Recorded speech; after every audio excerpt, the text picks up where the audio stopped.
महाकुंभ 2025 के अवसर पर आयोजित आज के इस संवादशाला में आप सभी का हार्दिक अभिनंदन है। और इसके साथ जो एक बात उम, अचानक जो जुड़ गई है, वो ये है कि वहाँ प्रयाग में जो धर्म संसद आरंभ होने वाली है, वहाँ पे वो लोग सनातन धर्म की चर्चा करेंगे, उसकी चुनौतियों की और बाकी जो कुछ भी है, उन सब विषयों पे चर्चा करेंगे। लेकिन संयोग से आज हम ये इसी विषय पे चर्चा करने जा रहे हैं कि जिस सनातन धर्म को लेकर के हम इतनी बातें कर रहे हैं और ऐसा विषय जिसको अक्सर हम जानने और पूछने का प्रयास भी नहीं करते। बहुत हद है हम आपत्तियाँ, आक्षेप उसके ऊपर ज़रूर कर देते हैं, लेकिन उसके अतिरिक्त हमारे पास उसको परिभाषित करने के रूप में क्या है और क्या नहीं है, और जो कुछ हम जानते हैं वो कितना है और क्या वो जाना हुआ पर्याप्त है कि नहीं है, इस सारे विषय को ध्यान में रखते हुए हम आज की इस विषय पे संवाद को आरंभ करेंगे। और साथ ही साथ उन प्रश्नों को विस्तार भी देने की कोशिश करेंगे जो जिनसे हम बचते रहते हैं। अक्सर जिनके बारे में हमारा कोई जानकारी होती भी है, लेकिन वो बड़ी स्वीपिंग स्टेटमेंट्स के रूप में जानकारियाँ होती हैं। हम कोशिश ये भी करेंगे कि जो बदलती हुई परिस्थितियाँ हैं वो, और जब हम एक तरफ से कॉन्स्टिट्यूशन से हमारा सारा व्यवहार निश्चित होता है, तो हम सनातन धर्म को वहाँ कहाँ स्थापित करते हैं और उसका क्या प्रारूप हमारे सामने खड़ा होता है। तो मैं ज़्यादा भूमिका की ओर ना जाते हुए सीधे विषय की ओर अग्रसर होता हूँ, ताकि हम बहुत जल्दी ही संवाद को आरंभ कर सकें। और संवाद को संवाद ही रखें, ये आप सभी जानते हैं, ये चर्चा नहीं है, परिचर्चा नहीं है और ना ही ये संसद की तरह के कोई व्यवहार करने वाली बातें हैं। हम समझने के लिए यहाँ अकादमिक रूप से इस सारे विषय को समझने के लिए एकत्रित हुए हैं। तो इसलिए हम देखें कि सनातन धर्म का परिभाषीकरण भारतीयता के अभिज्ञान निर्माण की प्रक्रिया कि भारतीयता को हम किस तरह से परिभाषित कर सकते हैं, उसको कैसे पहचानें? सनातन धर्म से पहचानें, उसको कॉन्स्टिट्यूशन से पहचानें, उसको इंडस्ट्री से पहचानें, उसको पार्लियामेंट से पहचानें, कैसे पहचानें, कौन-सी कल्चर से पहचानें? तो उसका अभिज्ञान जो है वो पहचान के लिए शब्द इस्तेमाल होता है, तो कैसे उसको हम रिकॉग्नाइज़ करें? तो ये मुख्य विषय है जिस पे हम संवाद करने का प्रयास करेंगे। और सनातन शब्द जो सबसे पहले आता है, हालाँकि ऋग्वेद में भी वो शब्द आया है, लेकिन यहाँ मैंने जो आप स्क्रीन पे देख पा रहे हैं अ, वो आप अथर्ववेद में देख रहे हैं। क्योंकि वो काफ़ी हद तक स्पष्ट रूप से सनातन शब्द को बताता है, कहता है कि सनातनेनं आहुरताद्य स्यात् पुनर्नवः अहोरात्रे प्रजायेते अन्यो अन्यस्य रूपयो। सनातन उसको ये भावार्थ है। इसकी व्याख्या थोड़ा-सा स्पष्टीकरण आगे चल के हम करेंगे। वो है सनातन उसको कहते हैं जो कभी पुराना ना हो, सदा नया रहे, जैसे दिन-रात का चक्र सदा नया रहता है। अब इस सनातन धर्म को बड़े सरल रूप में परिभाषित आप मंदिरों में आरतियों के बाद किए जाने वाले उद्घोष में करते हैं, और मुझे वो सबसे अधिक सुखद और सरल लगता है। सनातन धर्म क्या है? धर्म की जय हो, अधर्म का नाश हो, प्राणियों में सद्भावना हो, विश्व का कल्याण। मुझे लगता है कि ये सबसे सुंदर और बेहतर, इससे अधिक परिभाषित करने की आवश्यकता नहीं है। लेकिन जैसे ही इनको समझने का प्रयास करते हैं, तो हमारे सामने बहुत सारी समस्याएँ और बहुत सारे इश्यूज़ आते हैं। तो इस सा चारों को, ये जो आरती के बाद मंदिरों में उद्घोष किया जाता है, उसके 4 पक्ष हैं। एक तो वेद के माध्यम से हम इसको जानें, यज्ञ के माध्यम से, योग के माध्यम से और पुरुषार्थ के माध्यम से। और केवल इतना ही नहीं है, इस जब सनातन धर्म की हम बात करने जा रहे हैं, तो अगर आपको लगता है कि आप सनातन धर्म को ठीक से जान गए हैं, तो मुझे लगता है कि उसको हमें 3 उसके पक्षों से हमें उसको समझने का प्रयास करना होगा। पहला पार्थिव सनातन धर्म है, उसका पार्थिव पक्ष है कि जो हम रोज़मर्रा के जीवन में जिसका व्यवहार करते हैं, जिस आधार पे व्यवहार करते हैं, कि अगर किसी के साथ प्रेम पूर्वक बोलना है, सत्य पूर्वक बोलना, क्योंकि ये कॉन्स्टिट्यूशन में ये सब चीज़ें नहीं मिलने वाली। कॉन्स्टिट्यूशन आपको ये नहीं कहेगा कि आप प्रेम पूर्वक व्यवहार करें या आप सत्य ही बोलें दूसरों के साथ या मिथ्याचरण ना करें, आदि-आदि। तो पार्थिव रूप में आपके किचन से लेकर के कि आप भोजन कैसे परोसते हैं, भोजन बनाते कैसे हैं, वहाँ से सनातन धर्म शुरू होता हुआ आपके स्नान आदि और बाज़ार, व्यापार तक चलता है। और शाश्वत पक्ष जो सनातन धर्म का है, वो है कि जो आदि काल से चला आ रहा है, ये काल का एक निरंतर गतिशील पक्ष है। कि ये कोई शाश्वत ऐसा शाश्वत का अर्थ ये नहीं समझना चाहिए कि भी काल में बस ये इतिहास के रूप में ये खंड था और यहाँ आके रुक गया। सनातन धर्म निरंतरता का प्रतीक है और अपने आप में वो बहुत सारे मूल्यों को लेते हुए चला आ रहा है। तीसरा जो पक्ष मुझे लगता है कि सनातन धर्म को आपको जानना और समझना होगा, हम सभी को जिस पे चर्चा करनी चाहिए, वो है कि इसके जो चिन्मय जिन मूल्यों पर आश्रित होकर के हम सनातन की बात करते हैं। वो आप उसको पुरुषार्थ कह लीजिए, दूसरों के प्रति परोपकार की भावना कह लीजिए या जो भी आपको उचित लगे और जैसे कि मैं आगे चल के आप लोगों को बहुत जल्दी सजेस्ट करूँगा, लगभग अगले 10 मिनट में और फिर उसके बाद हम संवाद आरंभ करेंगे। तो मुझे लगता है कि इन 3 पक्षों से सनातन धर्म को हम समझने का हमें प्रयास करना चाहिए।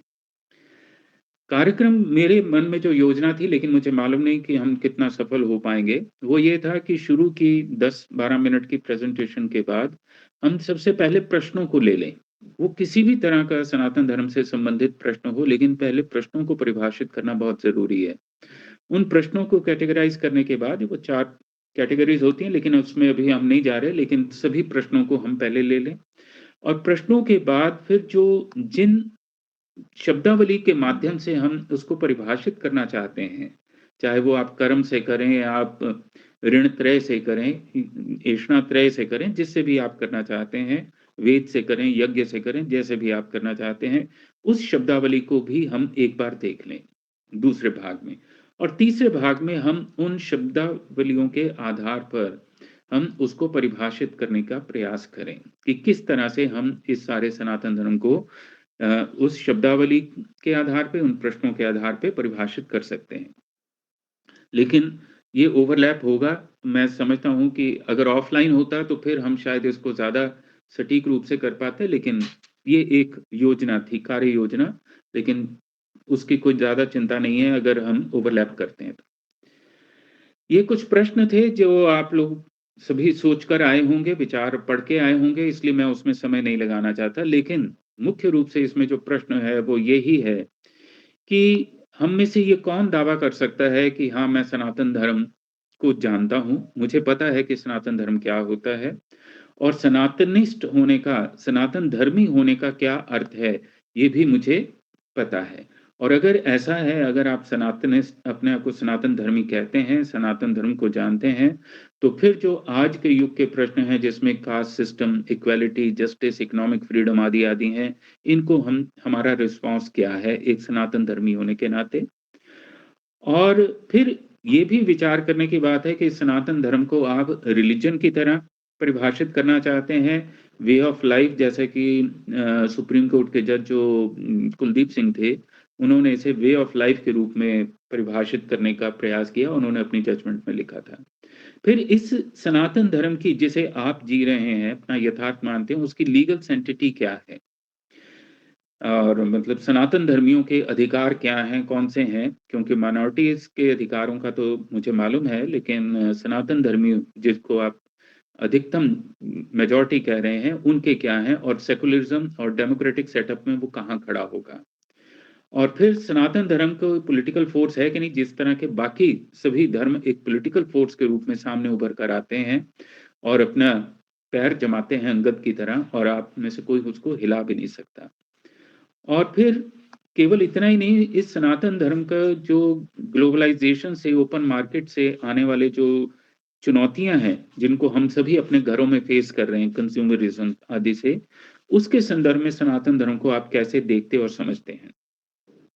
और इसी तरह से एकेडमिक इंस्टीट्यूशन जो सनातन धर्म के नाम पे पब्लिक स्कूल चल रहे हैं, कॉलेजेस चल रहे हैं, तो वहाँ पर सनातन धर्म को कैसे वो लोग प्रमोट कर रहे हैं या वहाँ सनातन धर्म को कैसे समझते-समझाते हैं? क्या वहाँ के जो अधिकारी और पदधारी लोग होते हैं, उनको सनातन धर्म की कितनी समझ है? क्या वो जानते हैं और क्या वो कर रहे हैं?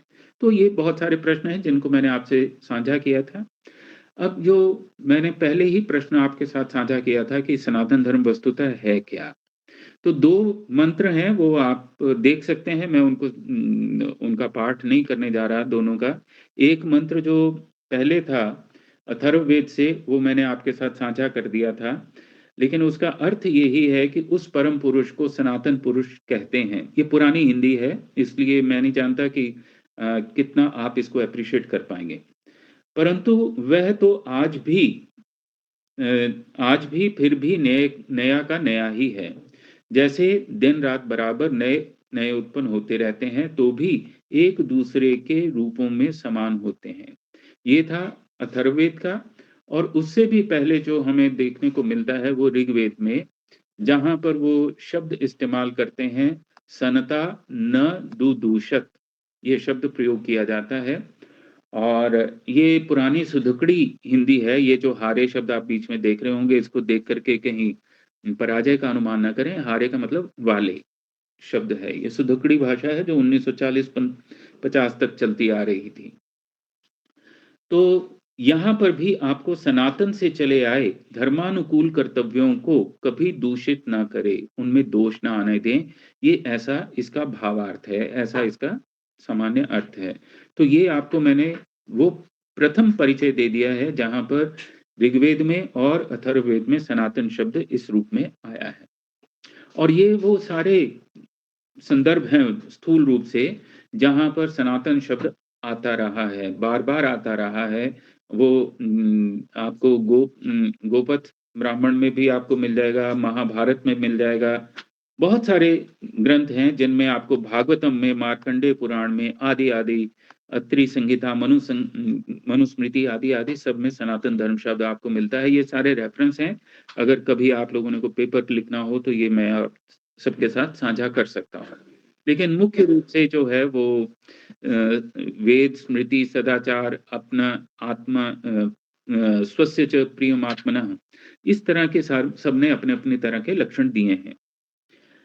अब इस एक जो प्रश्न जहाँ पे अक्सर हम में से अधिकांश लोग कन्फ्यूज़ होते हैं, वो है कि जो हिंदू होना है, सनातन धर्म और हिंदू, धर्म सनातन है, फिर हम उसको हिंदू धर्म कहते हैं और इसको लेकर के जो विपक्षी लोग होते हैं, वो अक्सर आपत्ति भी करते हैं और हम लोग उसमें कन्फ्यूज़न में भी चले जाते हैं।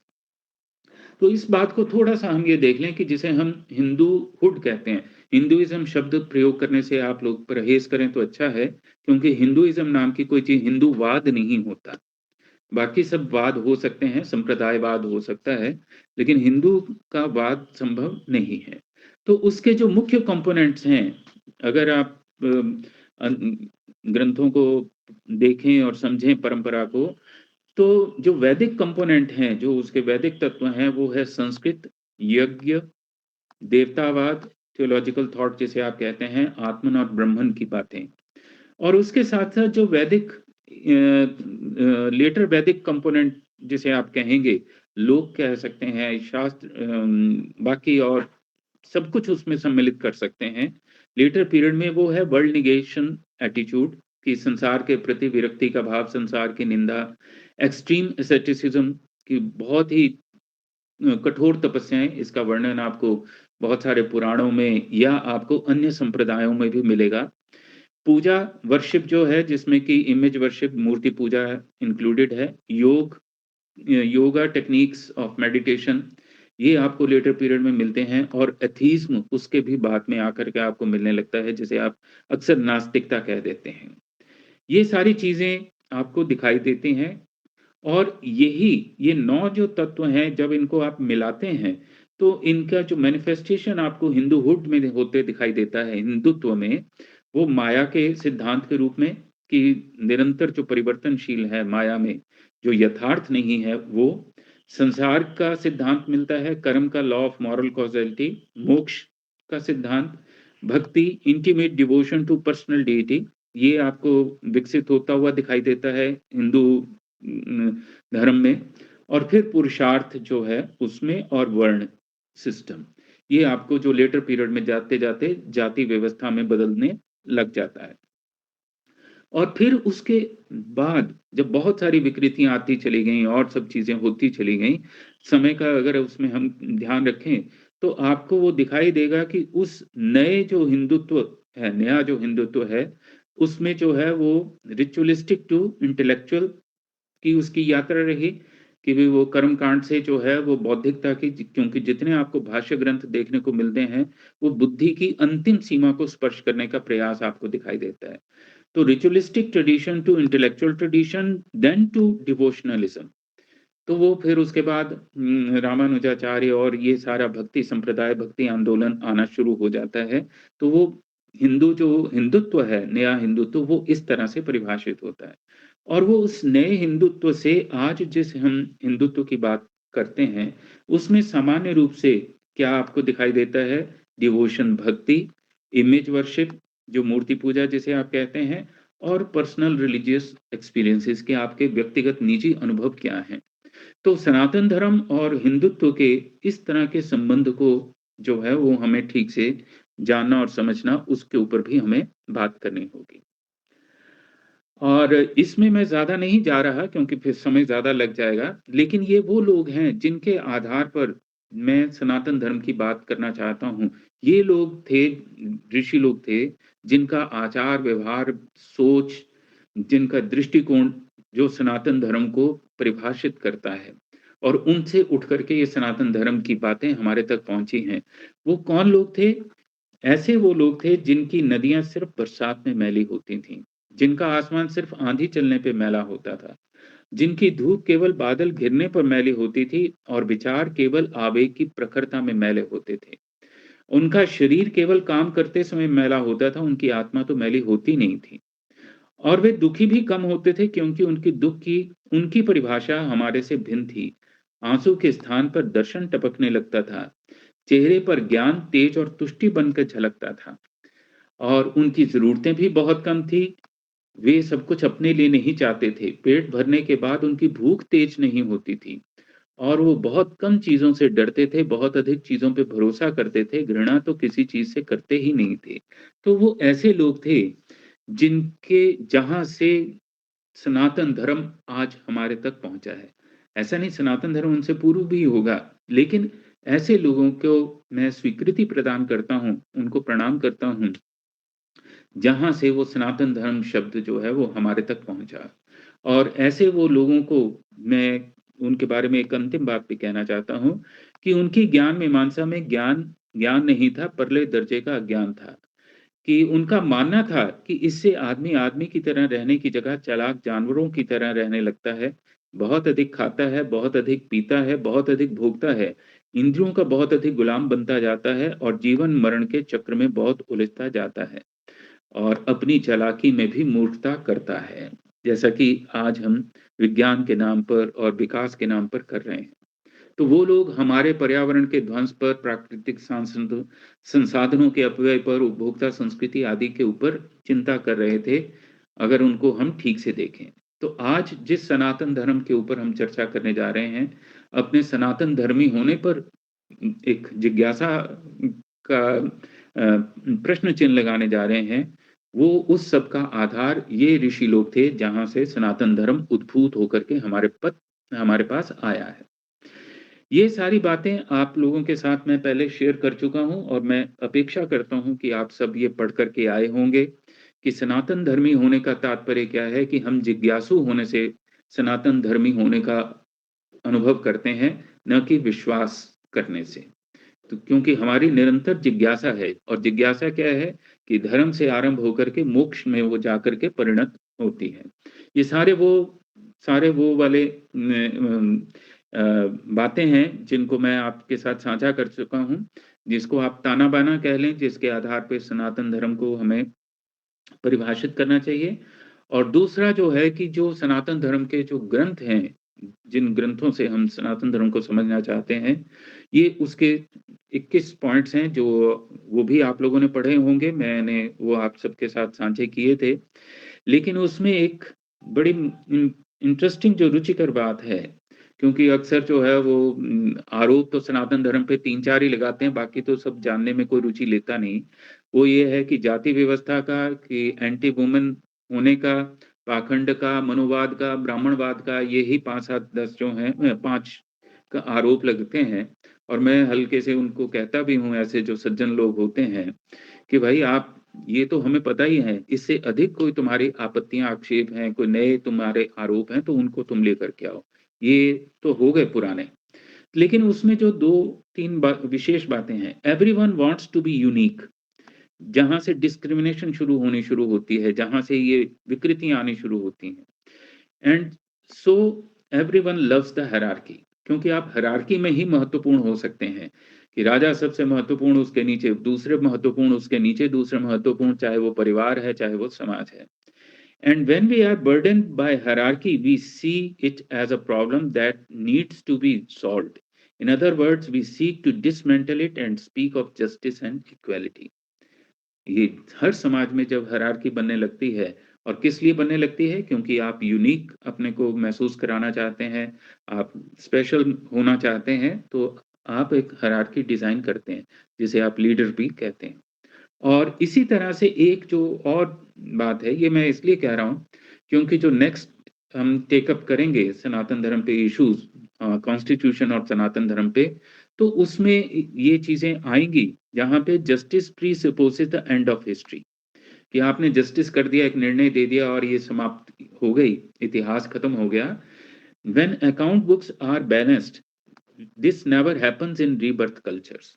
ये हमारे जो पुनर्जन्म को हम मानने वाले लोग हैं, जानने वाले लोग हैं, वो इस तरह की बात को स्वीकार नहीं करते हैं, क्योंकि जब तक आपको अपने कर्मों का फल नहीं भोग लेते, तब तक वो न्याय की प्रक्रिया पूरी नहीं होती। And rebirth is the code to explain diversity in the world and uncertainty of life. तो ये 2 बड़े महत्वपूर्ण बातें मेरे ध्यान में थी, तो मुझे लगा आप लोगों के साथ मैं साझा कर लेता हूँ। तो कुल मिलाकर के ये कुछ बातें थी जो मैंने आपके साथ भूमिका के रूप में साझी करनी थी।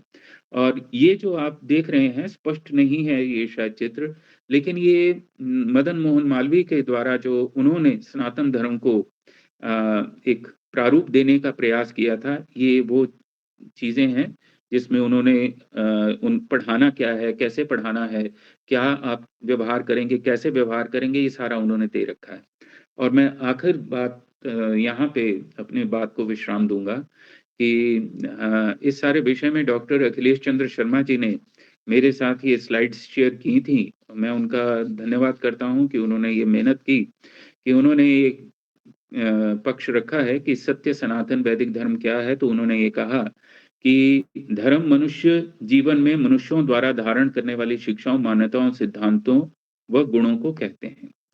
और ये सारी चीज़ें कहाँ से आती हैं? वेद से आती हैं, इसलिए वेद आश्रित जो है वो सनातन धर्म, इसमें कहना उनका मूल भाव ये है। और सनातन धर्म और शास्त्रों में उल्लेख उन्होंने सारे रेफ़रेंसेस देने का प्रयास किया है, और बहुत सुंदर उन्होंने रेफ़रेंस दिए हैं। ये मैं शेयर कर दूँगा आप सभी के साथ, और अगर उन्होंने वो हमारे साथ जुड़े हुए हैं, तो निश्चित रूप से इस पे बात भी करेंगे। ये सारे वो रेफ़रेंस हैं अथर्ववेद के, मनुस्मृति आदि, गीता के उन्होंने दे रखे हैं। महाभारत, भागवतम के।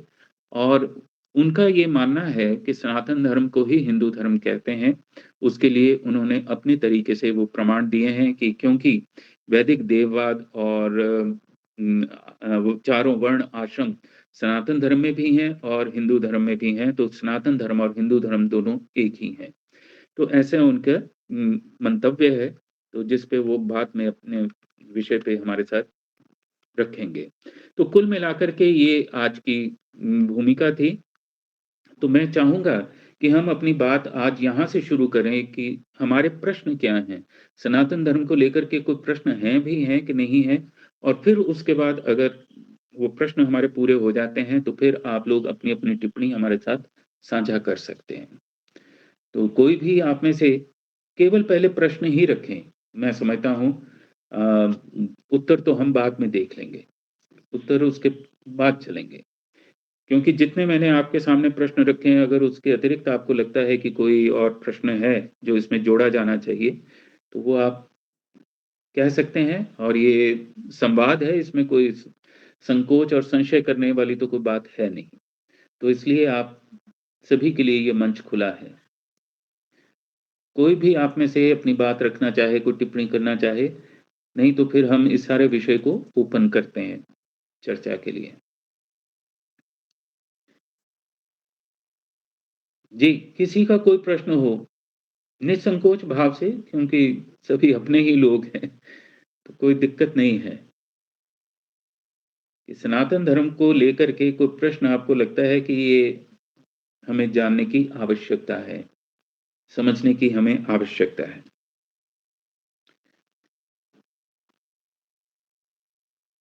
तो चलिए, मुझे लगता है प्रश्न नहीं है, मैंने ही पर्याप्त मैं छोटा-सा जी। बीच में जानकारी दे दूँ। असल में आज मैं थोड़ा दूर निकला हुआ हूँ, लेकिन इसमें एक जो है काफ़ी अच्छा काम किया है। जैसे हिंदू संस्कृति विशेषांक गीता प्रेस गोरखपुर का है और दूसरा जिसको बोलते हैं सनातन धर्म पे बहुत छोटी-छोटी 2 पुस्तकें जो है, अगर हम इस विषय पे चर्चा कर रहे हैं तो उनका साहित्य हमें अध्ययन करना चाहिए। जी। शास्त्रार्थ महारथी माधवाचार्य शास्त्री जी। उनकी जी, क्यों नाम जी। पुस्तक है, बड़ी फ़ेमस है, क्यों पूर्वार्ध और हाँ, उत्तरार्ध। हाँ। लेकिन उन्होंने इसमें छोटी-छोटी पुस्तकें हैं, वो मैं आपसे साझा करूँगा। अभी तो आज थोड़ा मैं दूर हूँ, जी, जी। इसलिए चलिए ठीक है, ये क्यों वाली पुस्तक का तो मुझे ध्यान था। लेकिन चलिए, ये एक अच्छी जानकारी है। चलिए ठीक है।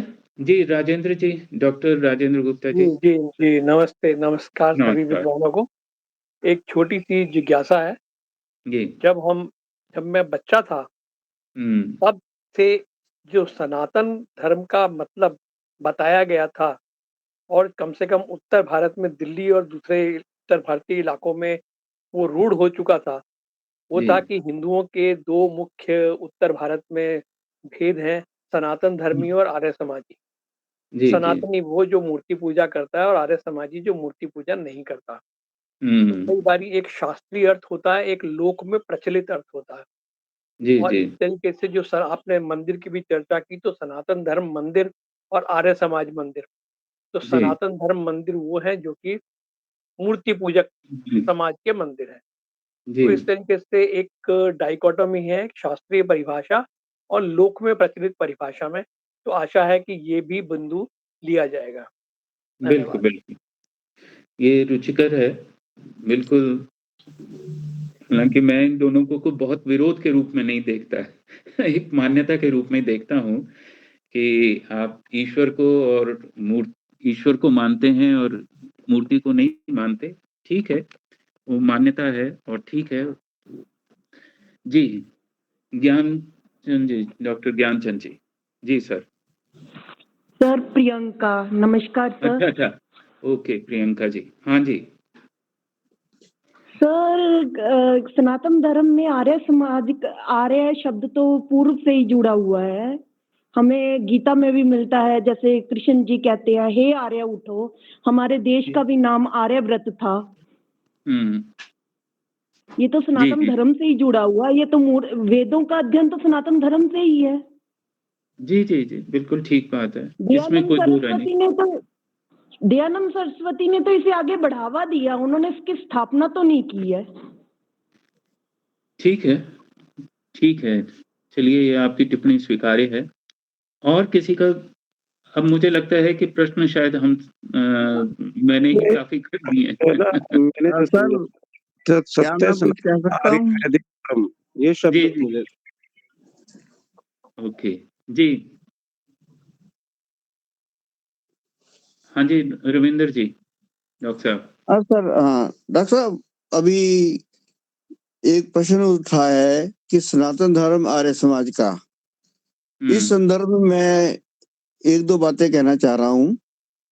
जी। भगवत गीता की जहाँ की भी बात आई है, भगवत गीता में तो भगवान श्री कृष्ण ने स्पष्ट कहा है कि मुझे प्राप्त करने के दोनों रूप हैं, साकार रूप जी। भी और निराकार भी है, सगुण और निर्गुण।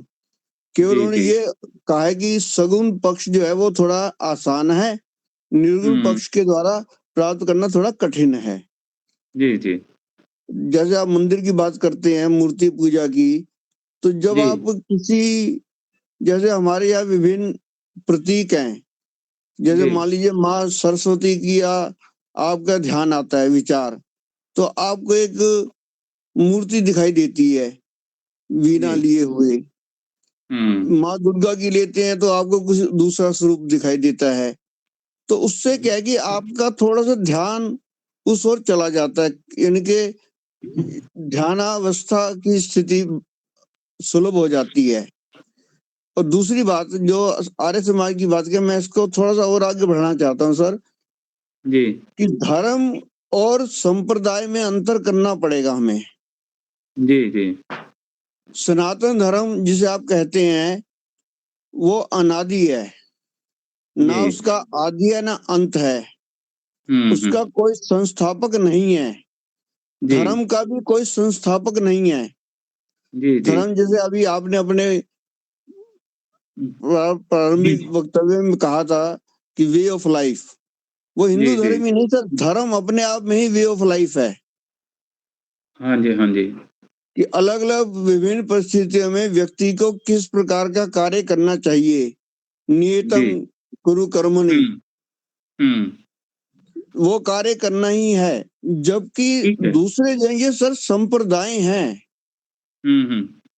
संप्रदाय का ठीक है। अर्थ मैं इसलिए आप देखिए भारतीय संविधान की जो उद्देशिका है उसमें शब्द पंथ निरपेक्ष है। जी। वो आप पंथ तो कह सकते हैं, क्योंकि पंथ और हुँ। धर्म एक अंतर है। पंथ की स्थापना करने वाला कोई संस्थापक है। हुँ, हुँ। जैसे आप कहें इस्लाम, जी, जी, इस्लाम का ठीक है। संस्थापक आप बता देंगे मुझे। हुँ। यदि मैं आपसे पूछूं कि भाई ईसाई धर्म किसने स्थापित किया, आप बता देंगे। ठीक है। आपने मैंने यदि आपसे ये प्रश्न किया कि आर्य समाज की स्थापना किसने की, तो आप हुँ, बता हुँ। देंगे।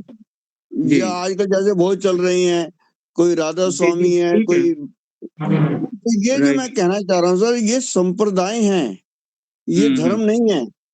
उन्होंने ठीक है। एक संप्रदाय में अपने एक विशिष्ट कोड ऑफ कंडक्ट भी ले आए, वो जी, अलग जी। बात, वो भी ला सकते हैं। और जहां हुँ। तक सनातन धर्म की बात है, वो सनातन धर्म तो इन सबको एक साथ जोड़ता है। ओके। क्योंकि सनातन धर्म में तो आप ये देखिए, जो ईश्वर को नहीं मानता हुँ। वो भी तो सनातनी है। जी, जी। तो वो बिल्कुल, सनातन धर्म तो बहुत ही एक व्यापक, और मैं समझता हूँ ठीक है। मुख्य रूप से मानवीय कर्तव्यों, और जिसकी आपने बात की थी, बुद्धि से लेकर ध्यान की अवस्था तक जाना, चिन्मय जो बात है, चिन्मय वाली हुँ। प्रवृत्ति को लाना। यदि आप कहें 1-2 मिनट यदि आप मुझे दें, मैं एक बात कहना चाहता हूँ सर इसमें, और 1 मिनट सर। यस, ये तो हाँ जी, मनुस्मृति का दे रहा हूँ सर, धर्म का। वो क्या वहां हुँ। पर उन्होंने शब्द बोला है, यथा अभ्युदय निरस्य सिद्धि। सधर्मः। हुँ। ये तो ठीक बात है। अभ्युदय मीन्स क्या है, वंस वेल हुँ। बीइंग, और जी। निरस्य क्या है, लिबरेशन। तो धर्म जो है जी। प्रत्येक व्यक्ति, और इसीलिए आप देखेंगे कि जब स्वामी विवेकानंद बात करते हैं सनातन धर्म की, तो वो क्या कहते हैं कि डिविनिटी इन एवरी इंडिविजुअल है। जी, जी, इस बिल्कुल ठीक है। दिव्यता को प्राप्त करना, इनके हुँ। श्रेष्ठ आचरण करना, सदाचार करना ही धर्म है। जी, ठीक है। और ठीक बात यदि है और डॉक्टर। समय दे तो और डिटेल में भी दे सकता हूँ, लेकिन अन्य वक्ता भी अपनी बात कह सकें, इसलिए मैं हाँ अपनी जी। बात को यहीं पर विराम जी, दे रहा हूँ। जी, ठीक है। डॉक्टर वासुदेव जी और उसके बाद डॉक्टर देवदत्त जी। ये सनातन धर्म के विषय में कुछ लोगों का स्पष्ट धारणा नहीं है। जी। सनातन धर्म जो है वो प्राकृतिक जो धर्म, उसी को सनातन कहते हैं, वही सनातन है। प्रकृति के जो नियम वही सनातन है। हम उस धर्म का पालन करते हैं। जी। दूसरे पंथ में सब लोग जाते हैं, पंथ में परिवर्तन होकर उनका अलग नियम बनता है, लेकिन सनातन जो है उसका जो नियम, प्रकृति के जो नियम वही सनातन है। हम उस धर्म का पालन करते हैं, ये कोई अलग धर्म नहीं है। ये जी, पहले जी। बात। दूसरी बात नहीं, ये सबसे यही अंतर है, क्योंकि बाकी लोगों का जो धर्म है, पंथ जो है वो किसी मनुष्य द्वारा बनाया हुआ है, जबकि सनातन का जो नियम धर्म है वो प्रकृति का नियम है। ये जी, दोनों का अंतर समझना चाहिए। अच्छा, दूसरी बात, आर्य समाज के जो भी ग्रंथ आप देखेंगे, जी। उसमें उनका जो हर प्रत्येक वैदिक पद का जो अर्थ लिखते हैं, वो हुँ, सही लिखते हैं, बहुत अच्छे लिखते हैं। परंतु जी। जो भावार्थ लिखते हैं, हुँ, उससे इसका कोई मेल नहीं है। ऐसे लगता हुँ, है जैसे किसी ने जानबूझकर वेद से हमारा ध्यान भटकाने के लिए हुँ, असली तो लिखा, असली तो सब समझेंगे नहीं, जो सरल सब समझेंगे भावार्थ, उसको थोड़ा हुँ, अलग कर दिया ताकि हमारा हम भटक जाएं रास्ते से। इसमें जी। मूर्ति पूजा के विषय में हमारा प्राचीनों ने कहा है, उपासकानां सिद्ध्यर्थम ब्रह्मणोर उपकल्पना। हुँ, क्योंकि जो ब्रह्म जो है, जो अचिंत्य है, अप्रमेय है, जिसके विषय में हमारा कल्पना से बाहर है, उसको हुँ, सब समझ नहीं पाएंगे। इसलिए जैसे हम सीढ़ी एक एक करके सीढ़ी चढ़ते हैं, लोगों के लिए ये जो ठीक है। हुँ, हुँ। उपासकानां सिद्ध्यर्थम ब्रह्मण रूप कल्पना, यही है। जी, जी, और बिल्कुल ठीक है। मूर्ति के विषय में वेद में है, ऐसे बात नहीं है कि मूर्ति के बहुत सारे ग्रंथ हैं, नारद शिल्प कश्यप, बहुत लोगों का कैसे मूर्ति बनेगा उसका प्रमाण सब, उसके विषय में बहुत सारे ग्रंथ हैं हमारे यहाँ। इसलिए मूर्ति वैदिक नहीं है ये कहना भूल है। जी, शिल्प शास्त्र में मूर्ति के विषय में पूरा वर्णना है। जी, ठीक है सर। इस विषय को और थोड़ा विस्तार से ले लेंगे, लेकिन हम प्रयास करें कि ये सारी बात जो है वो सनातन और वर्सेस आर्य समाज नहीं हो जाए। दोनों एक-दूसरे के पूरक हैं और आर्य समाज ने सनातन को ही प्रतिष्ठित करने का प्रयास किया है, स्वामी दयानंद जी ने। तो जी, देवदत्त जी।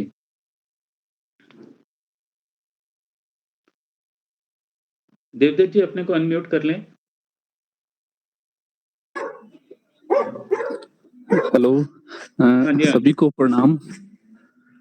जी। बहुत अच्छा विषय है। मैंने अभी भेजा भी था सभी को, पर प्रॉब्लम क्या है कि कुछ ऑफिस टाइम के कारण वो नहीं आ पा रहे। कोई बात नहीं। डॉक्टर ईश्वर राही जी उनको भी भेजा था, पर वो जी। नहीं आए। हुँ। तो मतलब मेरा एक प्रश्न है कि जो सबसे ज्यादा पता तो सभी को है कि मतलब हिंदू धर्म क्या है, सनातनी हिंदू धर्म है, वो कोई ऐसी बात नहीं है। यूनिवर्सिटी में प्रोफेसर है, यहाँ भी सभी मैक्सिमम प्रोफेसर है, सभी को पता है कि सच क्या है, सही से है। पर सबसे बड़ी कमी है कि हमारे को ज्ञान तो है पर हिम्मत नहीं है समाज में एक्सपेरिमेंट करने की, खासकर जी। जैसे जाति प्रथा और इसको लेके। तो मेरा एक हुँ। बहुत ही मतलब रिक्वेस्ट है जो कि ग्राउंड लेवल पे आनी चाहिए, कि हम क्यों नहीं एक जगह ऐसी निश्चित करें कि वहां हम एक कन्वर्जन वाला कार्यक्रम आयोजित करें, मतलब ब्राह्मण बनाया जाए। तो हुँ। ये ऐसा नहीं कि पहले हुआ नहीं। यहाँ जम्मू कश्मीर में आप इतिहास देखेंगे तो एक बुक है नरेंद्र सहगल की धर्मांतरित कश्मीर, उसमें जो भट्ट ब्राह्मण जो बनाए, ये एक कास्ट को ही वो कर दिया था, पूरा अपलिफ्ट कर दिया था, ऐसे मैंने वहां पढ़ा है। तो हम जी, क्यों नहीं जी। एक ऐसा आयोजन करें कि जहाँ एससी वाले एरिया में करे कि हाँ हम ब्राह्मण बना रहे, मतलब हम अपनी तरफ से हिम्मत नहीं दिखा रहे। ज्ञान तो बहुत है, हुँ। किताबें भी बहुत है, पीएचडी भी हो रही है। तो मेरा रिक्वेस्ट है कि हम इसको कर सकते हैं, और मेरे को लगता है सनातन धर्म में ऐसी प्रक्रिया हमें निकालनी पड़ेगी जिसमें जो आना चाहते हैं, नो डाउट राजनेता तो बनना चाहेंगे नहीं ब्राह्मण, क्योंकि उन्होंने साधना थोड़े करनी, उन्होंने तो राजनीति करनी है। पर जो आना हुँ। चाहेंगे उनके लिए अच्छा मैसेज जाएगा। तो मेरा ये जी। रिक्वेस्ट है, इस बारे में हम कुंभ में भी बात कर सकते हैं कि जो हमारे कार्यक्रम में आए, और वो मैं बता दूंगा कि कहाँ वो हमने आयोजित करना है, पोस्टर बना देंगे ब्राह्मण बनने की, ब्राह्मण बनने का एक ओपन और बड़ा प्रोग्राम देंगे तो सबके मुंह बंद हो गए।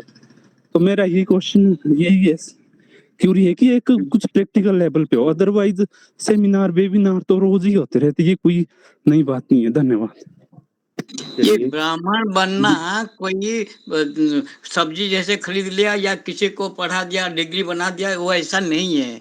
ये जो चारों वर्ण है हमारे, ये अपना आत्मिक प्रवृत्ति है, स्वभाव है। इसीलिए स्वभाव में परिवर्तन करके ही एक आश्रम से दूसरे आश्रम में जाया जा सकता है। ये नहीं, जो इसको बनना बाहर से चाहते हैं, नहीं, साधना करना चाहते हैं, मंदिर में ये जाना बाहर चाहते हैं, से नहीं। उनके लिए मंदिर के दरवाजे बंद क्यों हैं? अरे मेरा प्रश्न वो ये बंद नहीं, वो गलत है। मंदिर का वो तो अंग्रेजों ने मुगलों ने वो सब बनाया उसको, वो नहीं हमारे नहीं, सनातन में समाज नहीं में है। तो यही है, मतलब अरे हम यूटोपियन वर्ल्ड से सनातन बाहर में ये निकले ना। नहीं है, सनातन में ये हमने नहीं है। लेकिन ख्याली दुनिया आपके क्यों बनाई है? समाज में क्या है? समाज में तो अरे यही है, मंदिर के दरवाजे बंद आप है। उनके चक्कर में अच्छा फंस गए। अब सुनिए, नहीं वर्ण और जाति का अंतर समझिए, वर्ण और नहीं नहीं, जाति और मेरे नहीं को है। पता है सर, सब कुछ पता है, वर्ण और तो जाति फिर क्या है, ऐसे पर क्यों बात समाज कर में रहे हैं? नहीं है ना आपको पता। पता है तो ऐसे हाँ, फिर बात क्यों कर रहे हैं? अरे भाई, वर्ण जो होता है वो अंदर से आना चाहिए, उसको बाहर नहीं, से सिखाया नहीं जा सकता। वो अंदर से आता है। कुछ इसलिए सबको लोग आप चाहते हैं बनना, ब्राह्मण बनना चाहते हैं, साधना भी बन। आप इतिहास देखो, बहुत सारे चाहने लोग से ऐसे नहीं हैं कि होगा, हमारे को बनना बनाओ, पड़ेगा पर खुद को खुद को बनना नहीं। पड़ेगा, चाहने से नहीं होगा। ये सर कश्मीर वर्ण में जो ना, है वो कश्मीर अंदर में की बात है। मुस्लिम लोग भी मैं आए समझ थे हिंदू गया। धर्म में आने, चलिए ब्राह्मणों ने अपनी आप वो लोगों की ज्ञान का बखान करके उनको वापिस खदेड़ दिया। इतिहास बता रहा है ये। अरे ये तो जाति की कौन? बात आप कर रहे हैं, आप भूग उसको बंद कर रहे हैं। आप जाति और वर्ण का अंतर पहले समझें। वो मेरे को सर पता है, पर सर समाज यहाँ में कुछ भी वाद पता नहीं है। हमारे को हिम्मत नहीं है ये इस बात की।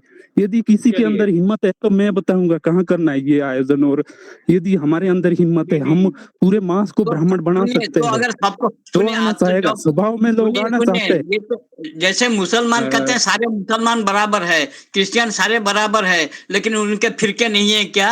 अगर आप सबको भी ब्राह्मण बना देंगे तो उसमें भी फिरके आ जाएंगे। तो फिर आप ये जाति के चक्कर में मत पड़िए, जाति अलग है, वर्ण अलग है। नहीं, जो आना चाहते हैं, मंदिर में आना चाहते हैं और साधना करना चाहते हैं, उनको क्यों नहीं देते हम? क्यों नहीं कौन आने चलिए दे रोकता रहे चलिए, है आई हम थिंक इस थोड़ा उनको? एजुकेशन सिस्टम ट्रैक में? कौन ट्रैक रोकता पे है? लाइए सर, कोई नहीं डिस्कशन रोकता। 1 to 1। ये अंग्रेजों नहीं ने नहीं, सर हम किया और ओपन भी आप आए छोड़ ना, दीजिए। अंग्रेजों के ओपन भी दलाल आए की ना, बात हम कर आगे रहे हैं। ज्ञान देखिए होते हैं हमारे पास। डॉक्टर देवदत्त जी, धन्यवाद डॉक्टर सर। देवदत्त जी और वेबिनार तो होते रहते हैं और पीएचडी भी होती रहती है इसके ऊपर, किताबें लिखी जा रही है। ग्राउंड पे नहीं जीरो है नहीं वर्क।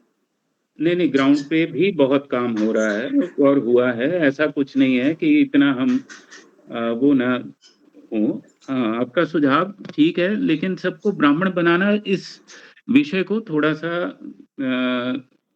ठीक से प्रस्तुत करना बहुत आवश्यक है कि ब्राह्मण बनाना या ब्राह्मण को बनाया किसी ने या इस तरह से बनाया जा सकता है, ऐसा तो थोड़ा कठिन काम है। जैसे सारे मुसलमान जो हैं वो नहीं बन सकते। वो आपको वर्ण में आपके भीतर का स्वभाव क्या है, तो कर्मणा आप तो ब्राह्मण तो सारे ही हैं जो आ गए उसमें। बाकी ब्राह्मण बनाना, इस विषय पे हम विचार कर लेते हैं और ऑन ग्राउंड ही चल रहा है। ऐसा नहीं है कि ये वेबिनार ऑन ग्राउंड ही तो है, और क्या है, जहाँ पे हम विचार कर रहे हैं। और अगर आप सोचते हैं कि मैं किसी को यज्ञोपवीत पहना दूंगा और उसको मंत्र दीक्षा दे दूं तो वो ब्राह्मण बन जाएगा, तो वो नहीं, आप ब्राह्मण ब्राह्मण की बात क्यों ब्राह्मण कर रहे हैं? तो वैश्य की बात क्यों नहीं कर रहे हैं? क्या किसी को बिजनेस में किसी को बिठा देने से वो बिजनेस को उठा देगा? वो कोई वैश्य भी बन नहीं पाएगा। शूद्रों के हाथों में हमें जो कला है, शूद्रों के हाथों में जो कला है, क्या हम कर पाएंगे? हम नहीं कर पाएंगे। सबका अलग अलग वैशिष्ट्य वो है, वो आप उसको वो पहचानना पड़ेगा। वर्ण अलग है, जाति अलग है। जी किसी जी को लेकर बिल्कुल। मारवाड़ी वाले क्यों वो इतने बिजनेस में उन्नति करते हैं, बाकी कोई क्यों नहीं करते? सब क्यों नहीं करते? सबको अगर मारवाड़ी बना देंगे तो क्या हम लोग बिजनेस में टॉप कर जाएंगे? ये क्यों नहीं कहते? जी जी, ठीक बात है। चलिए इस विषय के ऊपर और विचार कर लेंगे। अभी तो हमने बात शुरू की है, तो ऐसा कोई वो घबराहट वाली कोई बात नहीं है। इन विषयों को लेंगे, लेकिन केवल इतना ही विषय ना रह जाए कि हम केवल जाति को, सनातन धर्म को जाति पर ही तो आश्रित नहीं है, कोई जाति से ही थोड़ी पहचाना जाता है, और बहुत सारे पक्ष हैं। सर तो यही चलिए विवाद रहे जिसके कारण अपना देश गुलाम हुआ चलिए पूर्व कोई काल बात में। नहीं। जी जी, डॉक्टर जयप्रकाश जी और उसके बाद डॉक्टर अखिलेश जी। आशुतोष मैं जी, एक डॉक्टर मिनट अक्षय ले जी के सकता बयान हूँ पर। सर? हाँ जी आशुतोष सर। 1 मिनट बीच में इंटरप्शन के लिए सॉरी। जी सर, जो ब्राह्मणवाद की बात आ रही है, मैं इसका तीव्र विरोध करते हुए, प्रतिवाद करते हुए एक बात कहना चाह रहा हूँ कि हिंदू धर्म, सनातन धर्म जाति आधारित नहीं था, ना है। जी ये केवल हमने गलत परिभाषा ले ली। मेरे से पहले वक्ता ने बहुत सुंदर व्याख्या की है कि जाति और वर्ण में हमें अंतर करना होगा, नंबर 1 बात। जी दूसरी जी बात, जी ये जो ब्राह्मण क्षत्रिय वैश्य की बात जो है, ये केवल क्या है कि आपके कर्मों पर आधारित है। गुण कर्म विभाग है भगवत गीता में, तो इसलिए हमें जी आवश्यकता, मुझे कोई आवश्यकता नहीं है सर ब्राह्मण बनने की। जी मैं जी शिक्षक रहा हूँ, जो जी जी उसको माना जाता है। मेरे पिताजी खेती करते थे, तो ये तो जी जी बिल्कुल, ये जो ब्राह्मणवाद की बात है ना सर, इसी ने सनातन धर्म का सत्यानाश किया है। बड़ा जी कठोर जी शब्द बोल रहा हूँ मैं, लेकिन अरे ये जो ब्राह्मणवाद है कहाँ? आप लोग अंग्रेजों के बाला जो ब्राह्मणवाद, उसी को हमारे ऊपर मर रहे हैं। ब्राह्मणवाद क्यों? क्षत्रियवाद क्यों नहीं? वैश्यवाद क्यों नहीं? ये क्यों नहीं? शूद्रवाद आजकल तो शूद्रवाद चल रहा है। सब चाहते हैं शेड्यूल कास्ट बन जाए ताकि नौकरी में सब जगह आरक्षण मिल जाए। अब उसके बाद क्यों नहीं कहते केवल ब्राह्मणवाद? ये तो अंग्रेजों का एजेंट जैसे बात कर रहे हैं आप। सर ठीक है शुद्ध, सर। 1 minute sir, 1 minute. कौन संवैधानिक दृष्टि यदि आप देखें कि वह शूद्रों को आरक्षण नहीं है, अनुसूचित जातियों को भी है, बैकवर्ड पिछड़ी जातियों को भी है, अदर बैकवर्ड को भी है। वो एक अलग विषय हो जाएगा, उसके ऊपर हम पूरी चर्चा कर हाँ सकते नहीं हैं। वो यहाँ का विषय नहीं है, वो उसको हम ले लेंगे, कोई ऐसी दिक्कत नहीं है, उस पर भी चर्चा कर लेंगे। लेकिन ब्राह्मण अपने आप में वाद नहीं बनता, ये बनाया गया है। और हम इतिहास को ठीक से नहीं पढ़ते, और हमने डॉक्टर अंबेडकर को भी ठीक से नहीं पढ़ा। अंबेडकर एनिहिलेशन ऑफ कास्ट के शुरू के पेजेस में वो लिखते हैं, स्वयं लिखते हैं कि वैदिक काल में कोई जातिवाद नहीं था। ये लेटर पीरियड में जब विकृतियां आने लगती हैं, तो मैं जब, इसीलिए मैंने वो आपको जो 21 पॉइंट्स लास्ट में बताए थे, जब कोई स्पेशल होना चाहता है, विशेष होना चाहता है, तो हायरार्की बननी शुरू होती है।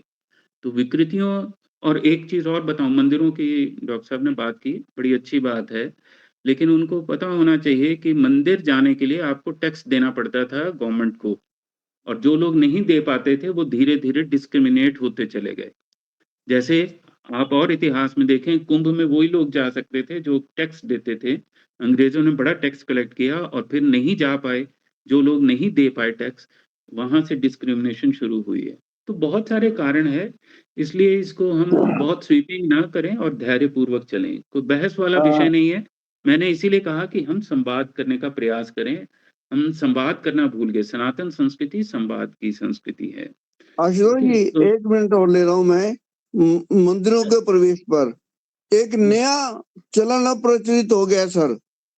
आर्थिक संपन्नता के आधार पर मंदिर जी बनाए जा रहे हैं और उनमें हिंदुओं के ही प्रवेश पर निषेध है।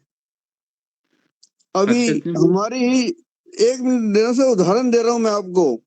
मेरे ही सेक्टर में एक अमीरों की फ्लैट्स हैं, उन्होंने जी जी 3 दिन पहले मंदिर का उद्घाटन किया जी और उसमें उन्होंने बाकायदा कुछ अपने मित्रों को भी बुलाया। जी उनके लिए खाना अलग, जो दूसरे सामान्य आए थे उनके खाना अलग।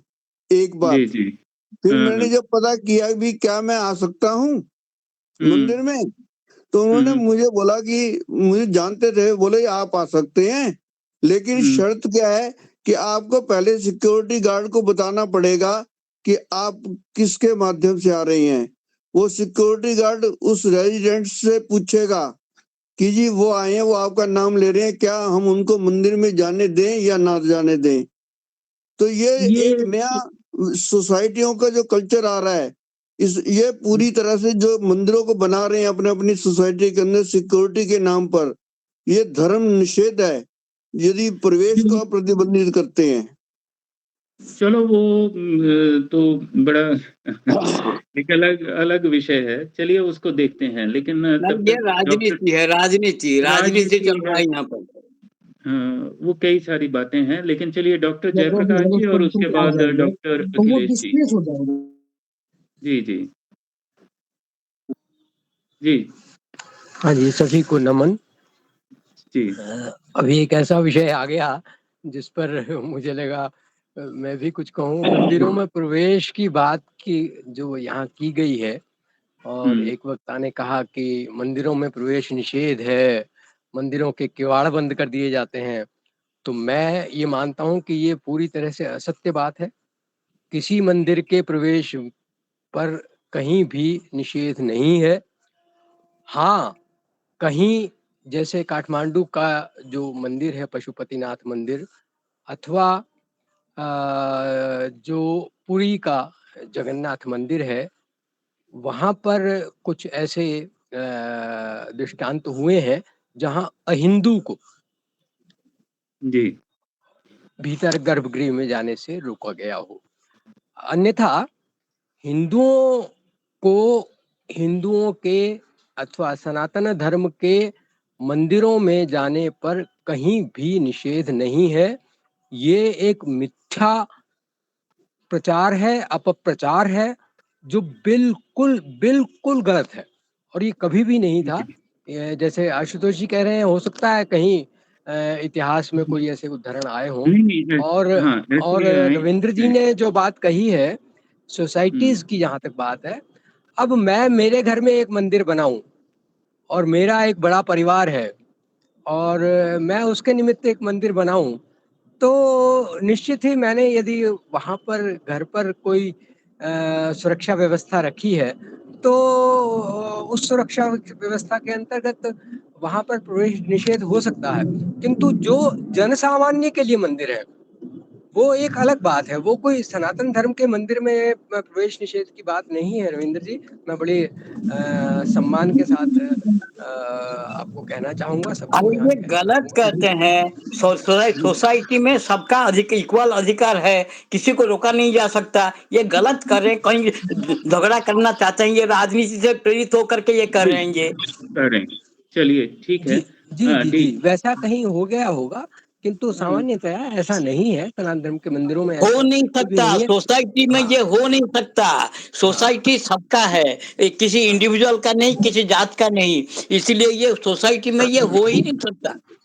हाँ, दूसरे ब्राह्मण बनाने वाली बात से भी मैं पूरी तरह से असहमत हूँ। और जी। मैं तो इस बात से भी असहमत हूँ कि आप किसी को आर्य बना सकते हैं, या कोई स्वयं को आर्य कहे तो वो आर्य हो गया। जी। कोई आर्य जी। है अथवा नहीं, इसका निर्धारण तो दूसरा करेगा। कोई जी, व्यक्ति जी। कैसे स्वयं को आर्य लिख करके कहे कि मैं तो आर्य हो गया। जी, जी, जी। गुण और कर्म दोनों, गुण और कर्म, ये लोग गुण छोड़ देते हैं, सिर्फ कर्म को लेते हैं। हमको बना दो, जनेऊ पहना दो, हम ब्राह्मण बन जाएंगे, तुम्हारे ऊपर राज करेंगे। ये इनका राजनीति है। ये जो बोल रहे हैं झूठ बोल रहे हैं, राजनीति कर रहे हैं यहाँ आकर के। चलिए कोई बात नहीं। जी, बिल्कुल डॉक्टर बिल्कुल, राजवीर अभी जी, इतनी ही उसके बात बाद कहना चाह रहा हूँ। हाँ, धन्यवाद। धन्यवाद। जी, डॉक्टर राजवीर जी। हेलो हेलो, हाँ जी, हाँ जी। नमस्कार सर। जी, नमस्कार। सर, थोड़ा विषय मैं भी ध्यान में डालना चाहता हूँ। जैसे अभी सोसाइटी का विषय आया था, उसमें क्या है कि सोसाइटी में जैसे मंदिर बना दिया है, सबकी मंदिर में जाने का सबका बराबर का अधिकार है। सोसाइटी में किसी भी जी। वर्ण का, किसी भी जाति का व्यक्ति वहां पर रह सकता है। लेकिन कुछ सोसाइटियां दिल्ली में, कलकत्ता में या चंडीगढ़ पंचकुला में देखते हैं, इस प्रकार से बनाई गई हैं जिनके बुजुर्ग माता पिता सोसाइटी में रहते हैं और उनके बच्चे विदेशों में। ऐसा ना हो कोई अनजान व्यक्ति सोसाइटी में घुस जाए, किसी घर में चोरी हो जाए या बुजुर्ग को खतरा हो जाए, और ऐसे हादसे में भी बूढ़ा बूढ़ी व्यक्ति को मार दिया, लूट हो गई। अब वो मंदिर का बहाना लेकर कोई गलत आदमी अंदर घुस गया, तो इसलिए प्रतिषेध वहां पर किया गया। ये निषेध है कि कोई अनजान व्यक्ति अंदर ना आए। और जो अंदर रह रहे हैं पहले से, 10 व्यक्ति है, 20 है, 100 घर है, अगर मंदिर बना है सोसाइटी में तो 100 की मर्जी से बना है और वो सबके लिए बराबर है। मुझे तो ऐसा नहीं लगता कि उसका विरोध होना चाहिए। हाँ, बाहर के व्यक्ति का निषेध होना चाहिए। सोसाइटी में कोई अनजान व्यक्ति न घुस जाए सिक्योरिटी पर्पज से। चलिए ठीक थोड़ा है, हमें इस कोई भाव बात से नहीं। इसको सोचना चाहिए, न कि नकारात्मकता के भाव से। मेरा सर, इतना ही एक भाव था। स्पष्टीकरण, आशुतोष, स्पष्टीकरण जरूर देना चाहूंगा मैं नहीं, आपको। वो स्पष्टीकरण नहीं, वो समझ में आ ही रहा है डॉक्टर साहब, कोई ऐसी बात नहीं है। नहीं, आपकी मैं बात स्पष्ट अपने है। घर में मंदिर बनाता हूँ तो जी। निश्चित रूप से मेरा है। जब आप 100, 200, 1000 लोगों की सिक्योरिटी कंसर्न से मैं भी संबंधित हूँ, लेकिन मेरा ये कहना है कि जब आउटस्कर्ट पर मंदिर बनाए सोसाइटी, लेकिन वो इस प्रकार से बनाई जाए कि मंदिर की यदि गैर दूसरी सोसाइटी का व्यक्ति वो भी संभ्रांत है, वो कोई चोर उचक्का, सभी को आप चोर उचक्का नहीं कह नहीं, सकते। मेरा नहीं ये डॉक्टर मानना है साहब, नहीं, सर, मेरा नहीं, मान सर आपकी मेरा बात को एक मेरा निवेदन ये है, अंकल जी हम उसे इस नहीं कह रहे, प्रकार से न्यूज जो न्यूज मंदिर पेपर उठा बनाए के जा देखिए, कोई रहे आपके हैं, हुए हैं यहाँ पर? सर, वो सर मैं ये उसको कह रहा हूँ, सर मेरा कहना केवल इतना है कि सिक्योरिटी के नाम पर जो मंदिर बनाए जा रहे हैं और उसके द्वारा फिर अन्यों का निषेध किया जा रहा है, क्या यह धर्मानुकूल है या धर्माविपरीत है? नहीं, इसके ऊपर विचार किया सर जाए। आप ये मंदिर को छोड़ दीजिए। सनातन धर्म कोई मंदिर पर आश्रित नहीं है। सनातन धर्म पे हम चर्चा को फोकस करें। हम उन दोषों को, उन विकृतियों के ऊपर फोकस करने लग गए। मेरा पहले भी आप लोगों से निवेदन था कि हम यहाँ सनातन धर्म को समझने के लिए एकत्रित हुए हैं। वो व्यक्तिगत स्तर पे हमारे व्यवहार कितने अनुचित और अप्रासंगिक होते हैं, वो एक अलग बात है। मैं उसमें नहीं, हम लोगों को जाना चाहिए। यही कह रहा हूँ कि संवाद करना जो है ना, वो बड़ा कठिन काम होता है। तो खैर एनीवे, बात को और अग्रसर करते हैं। तो मैं चाहूंगा कि जी हम जी जी प्रोफेसर साहब, जी हाँ मैं बोल सकता हूँ? हाँ जी, हाँ जी, हाँ हाँ, हम सीधे धर्म पर आए हाँ। और सनातन धर्म को समझने का जैसी कि प्रयास बात, करें कि हमें क्या पता है। हाँ जैसी जी। कि बात आई है हम्म। कि धर्म न तो संप्रदाय है, न पंथ है, न रिलीजन है, न मजहब है। धर्म तो एक, जिस तरह से धर्म की परिभाषा हम धर्मशास्त्रों में देखते हैं, धर्म वही है जो प्रकृति द्वारा निर्धारित मानव के उदात्ततम पक्ष हैं, उन्हीं को उन्हीं का पालन करना, मुझे लगता है जो सनातन, जो अनादिकाल से मानवों ने उसको परिष्कृत करके अथवा जस का तस उसको अपनाया, वही जी धर्म है और वही धर्म सनातन धर्म कहलाया। उसी सनातन धर्म में जो वैदिक ज्ञान है वो उसी सनातन धर्म में है। उसी सनातन धर्म में पौराणिक जो साहित्य है वो है। और उसके बाद कालांतर में, चूंकि एक सनातन धर्म के पालन करने वाले लोगों को हिंदू नाम से पहचान दी गई, तो कालांतर में उसी को हिंदू धर्म कहा गया। तो धर्म, वैदिक धर्म, सनातन धर्म और हिंदू जी धर्म में कोई मतभेद नहीं है। और इसीलिए, और निश्चित रूप से मैं आशुतोष जी की बात से पूरी तरह से सहमत हूँ कि सनातन धर्म में आस्था से अधिक, आस्था से पहले तर्क है और जिज्ञासा साथ साथ चलती है। जिज्ञासा चलती है, प्रश्नोत्तर चलते हैं, प्रति प्रश्न चलते हैं और चरई वेती ये भी ठीक है, ये भी ठीक है, ये भी ठीक नहीं, ये भी ठीक नहीं, इस प्रकार से बातचीत करते हुए मूल जो प्रकृति है उसको स्वीकार करते हुए सनातन धर्म आगे चलता है। और कहीं आवश्यकता होती है तो उसमें परिष्कार भी होते हैं, उसमें संस्कार भी होते हैं, उसी से संस्कृति जो है वो परिष्कृत होती है और जी उसी से ठीक है। फिर परंपराएं और जो है संस्कार बनते हैं। और जो उन संस्कारों, उन संस्कृतियों, उन परंपराओं का पालन करता है वो सनातन धर्मी है। एक विकार आर्य समाज के रूप में मैं तो इसको विकार ही कहूँगा, एक आया है। अब श्री दयानंद ने क्या किया था, क्या नहीं किया था, मैं नहीं जानता। उनका एक ग्रंथ सत्यार्थ प्रकाश ही हमारे पास है। किंतु जी आर्य समाजियों ने जिस प्रकार से केवल एक मूर्ति पूजा पर आक्षेप करते हुए और पौराणिक साहित्य पर आक्षेप करते हुए जिस प्रकार से सनातन धर्म के कुछ मौलिक तत्वों पर आघात पहुंचाया है, वो उसमें सनातन धर्म को हानि ही हुई है, ऐसा मैं अनुभव करता हूँ। तो मुझे लगता है कि सबसे पहली बात जो है वो ये है कि हमें स्पष्ट होना चाहिए कि हम धर्म के स्थान पर रिलीजन, मजहब, संप्रदाय, पंथ जैसे शब्दों का प्रयोग कदापि नहीं करेंगे और किसी को करने। Hindu is not a religion, Sanatan कोई रिलीजन नहीं है, सनातन धर्म है और उसे धर्म ही रहने दे। जिसने धर्म को जानना है वो धर्म को पढ़े, वो रिलीजन के माध्यम से धर्म को नहीं समझ सकता, रिलीजन के माध्यम से सनातन धर्म को नहीं समझ सकता।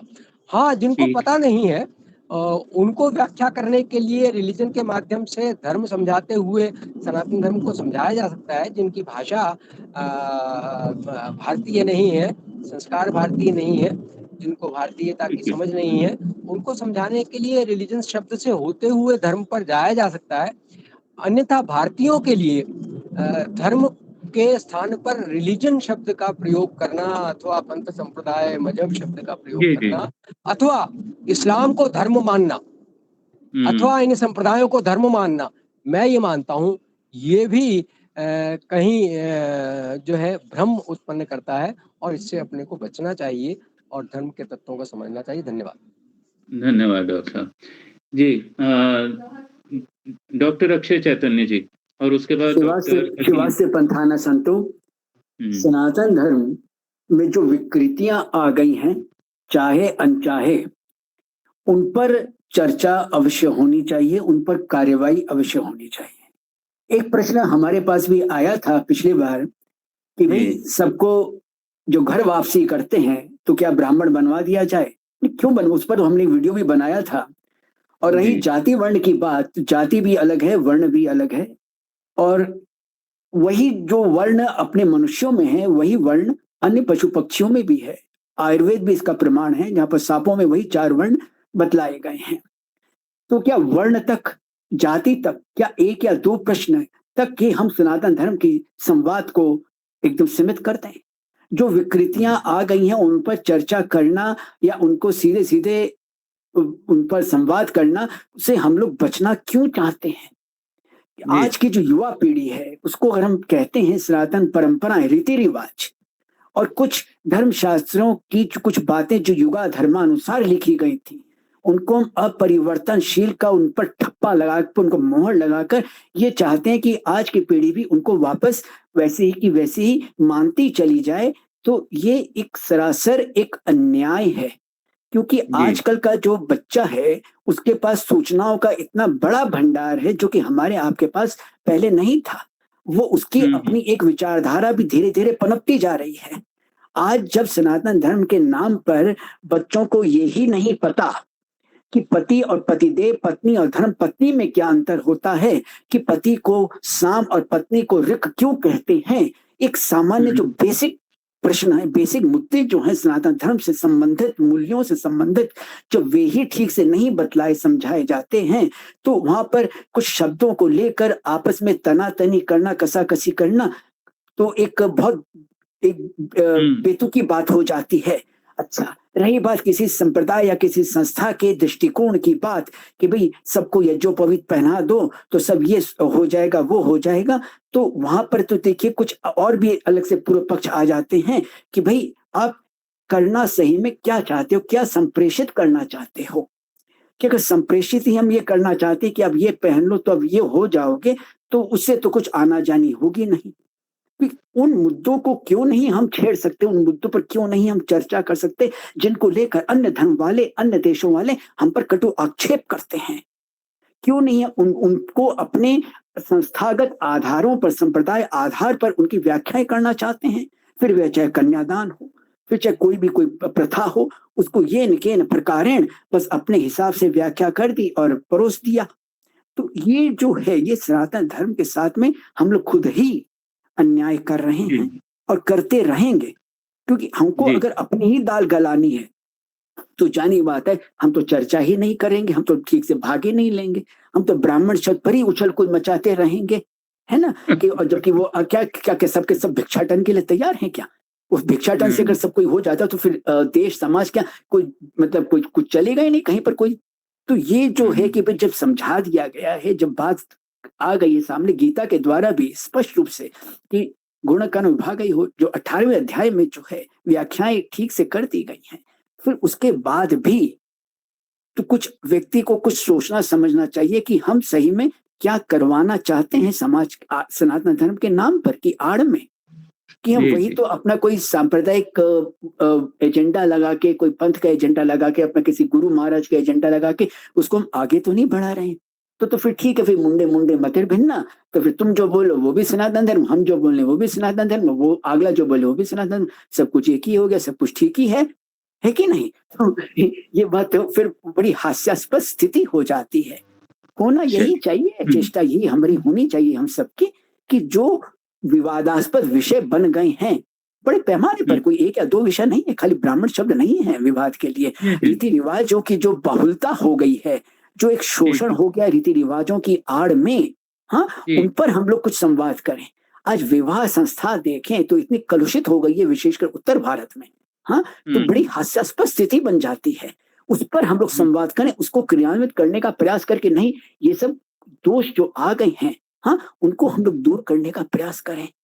ये कुछ हम लोग जब तक नहीं करेंगे, जो ठोस कदम उठाने चाहिए जो कि जनता के सामने आए कि नहीं बात सही है, सनातन धर्म के कुछ मूल्य, जो जीवन मूल्य जो भगवत गीता के आपके 13वें और 16वें अध्याय में वर्णन है, उनको कैसे क्रियान्वित किया जाए, तब न जाके कुछ अच्छी तरह जो संवाद जिसको कहते हैं परिसंवाद ही नहीं होगा, वरचे वो सही परिक्त होगा कि चलो हम लोग कम से कम ठीक है आपसी मतभेद रहे, मतभेद वो सब में है, किसमें नहीं है, मन भेद ना हो, और हम लोग सही में एक अच्छी छवि समाज के सामने, कम से कम अपने आने वाली पीढ़ियों के सामने एक पेश करें। ये कि नहीं कि भाई कट्टरता थी, कलुषता थी और इतनी बुराइयां थी, उनको तो आपने कभी संबोधित ही नहीं किया, उनका कोई समाधान ही नहीं बताया, और वो छोड़ के आप तो रुखसत हो गए दुनिया से और हम पर बोझा डाल गए।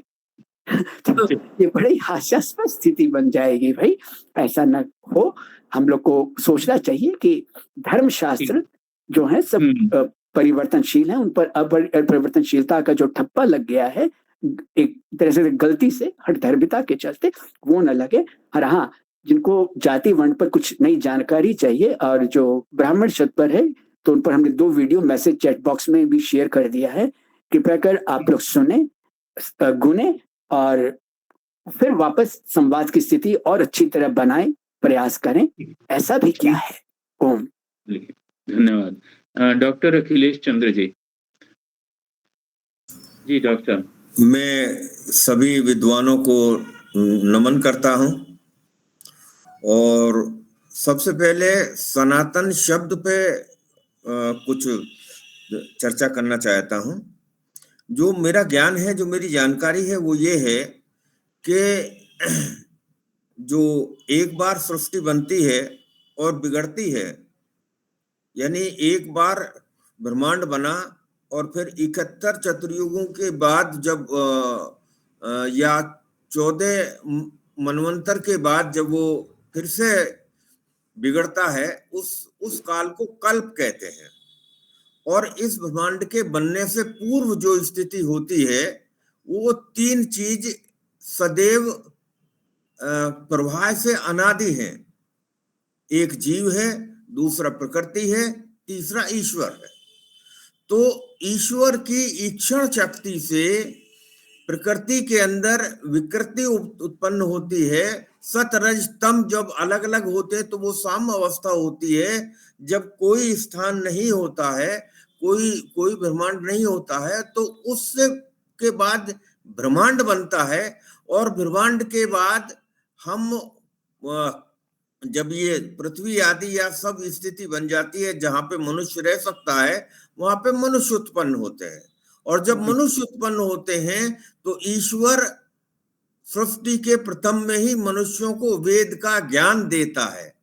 तो ये जो प्रक्रिया है, इसको सनातन कहते हैं। ये कल्प यानी यथा पूर्वे कल्पतम, जैसा पूर्व कल्प में था वैसा ही इस कल्प में है। तो ये जो निरंतरता है, ये जो जीव प्रकृति और ईश्वर की निरंतरता है, वो बराबर बनी रहती है, उसी को ही सनातन कहते हैं।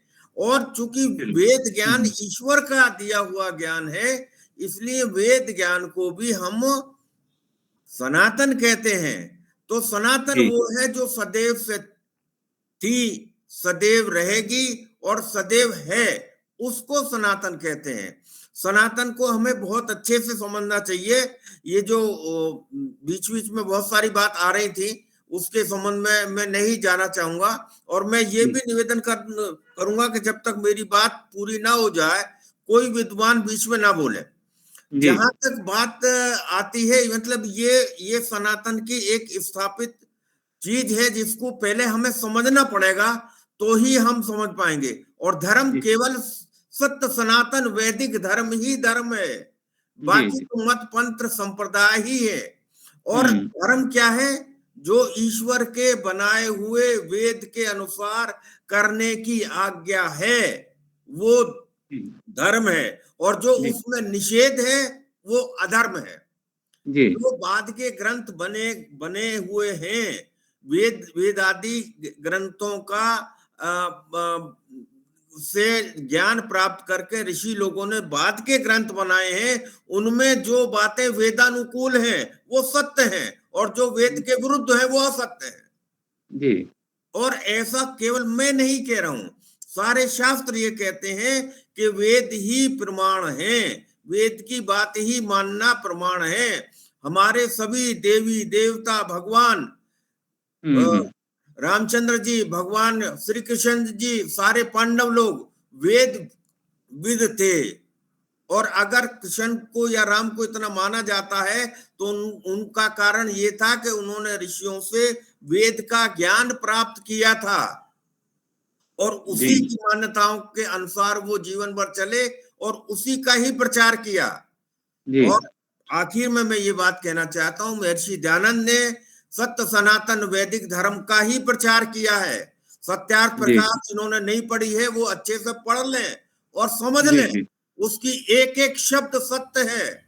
और किसी समय अगर आप मुझे समय देंगे, तो मैं या कोई और विद्वान को लाके उसके अंदर जितने पाखंडों का खंडन है, वो फिर से करने के लिए तैयार है। और सैकड़ों शास्त्रार्थ हो चुके हैं, जिसमें एक भी व्यक्ति महर्षि दयानंद की बात को काट नहीं पाया है, और काट सकता भी नहीं है, क्योंकि वो बात महर्षि दयानंद की नहीं है, वो तो सत्य सनातन वैदिक धर्म की है। और सत्य सनातन वैदिक धर्म ही सनातन धर्म है।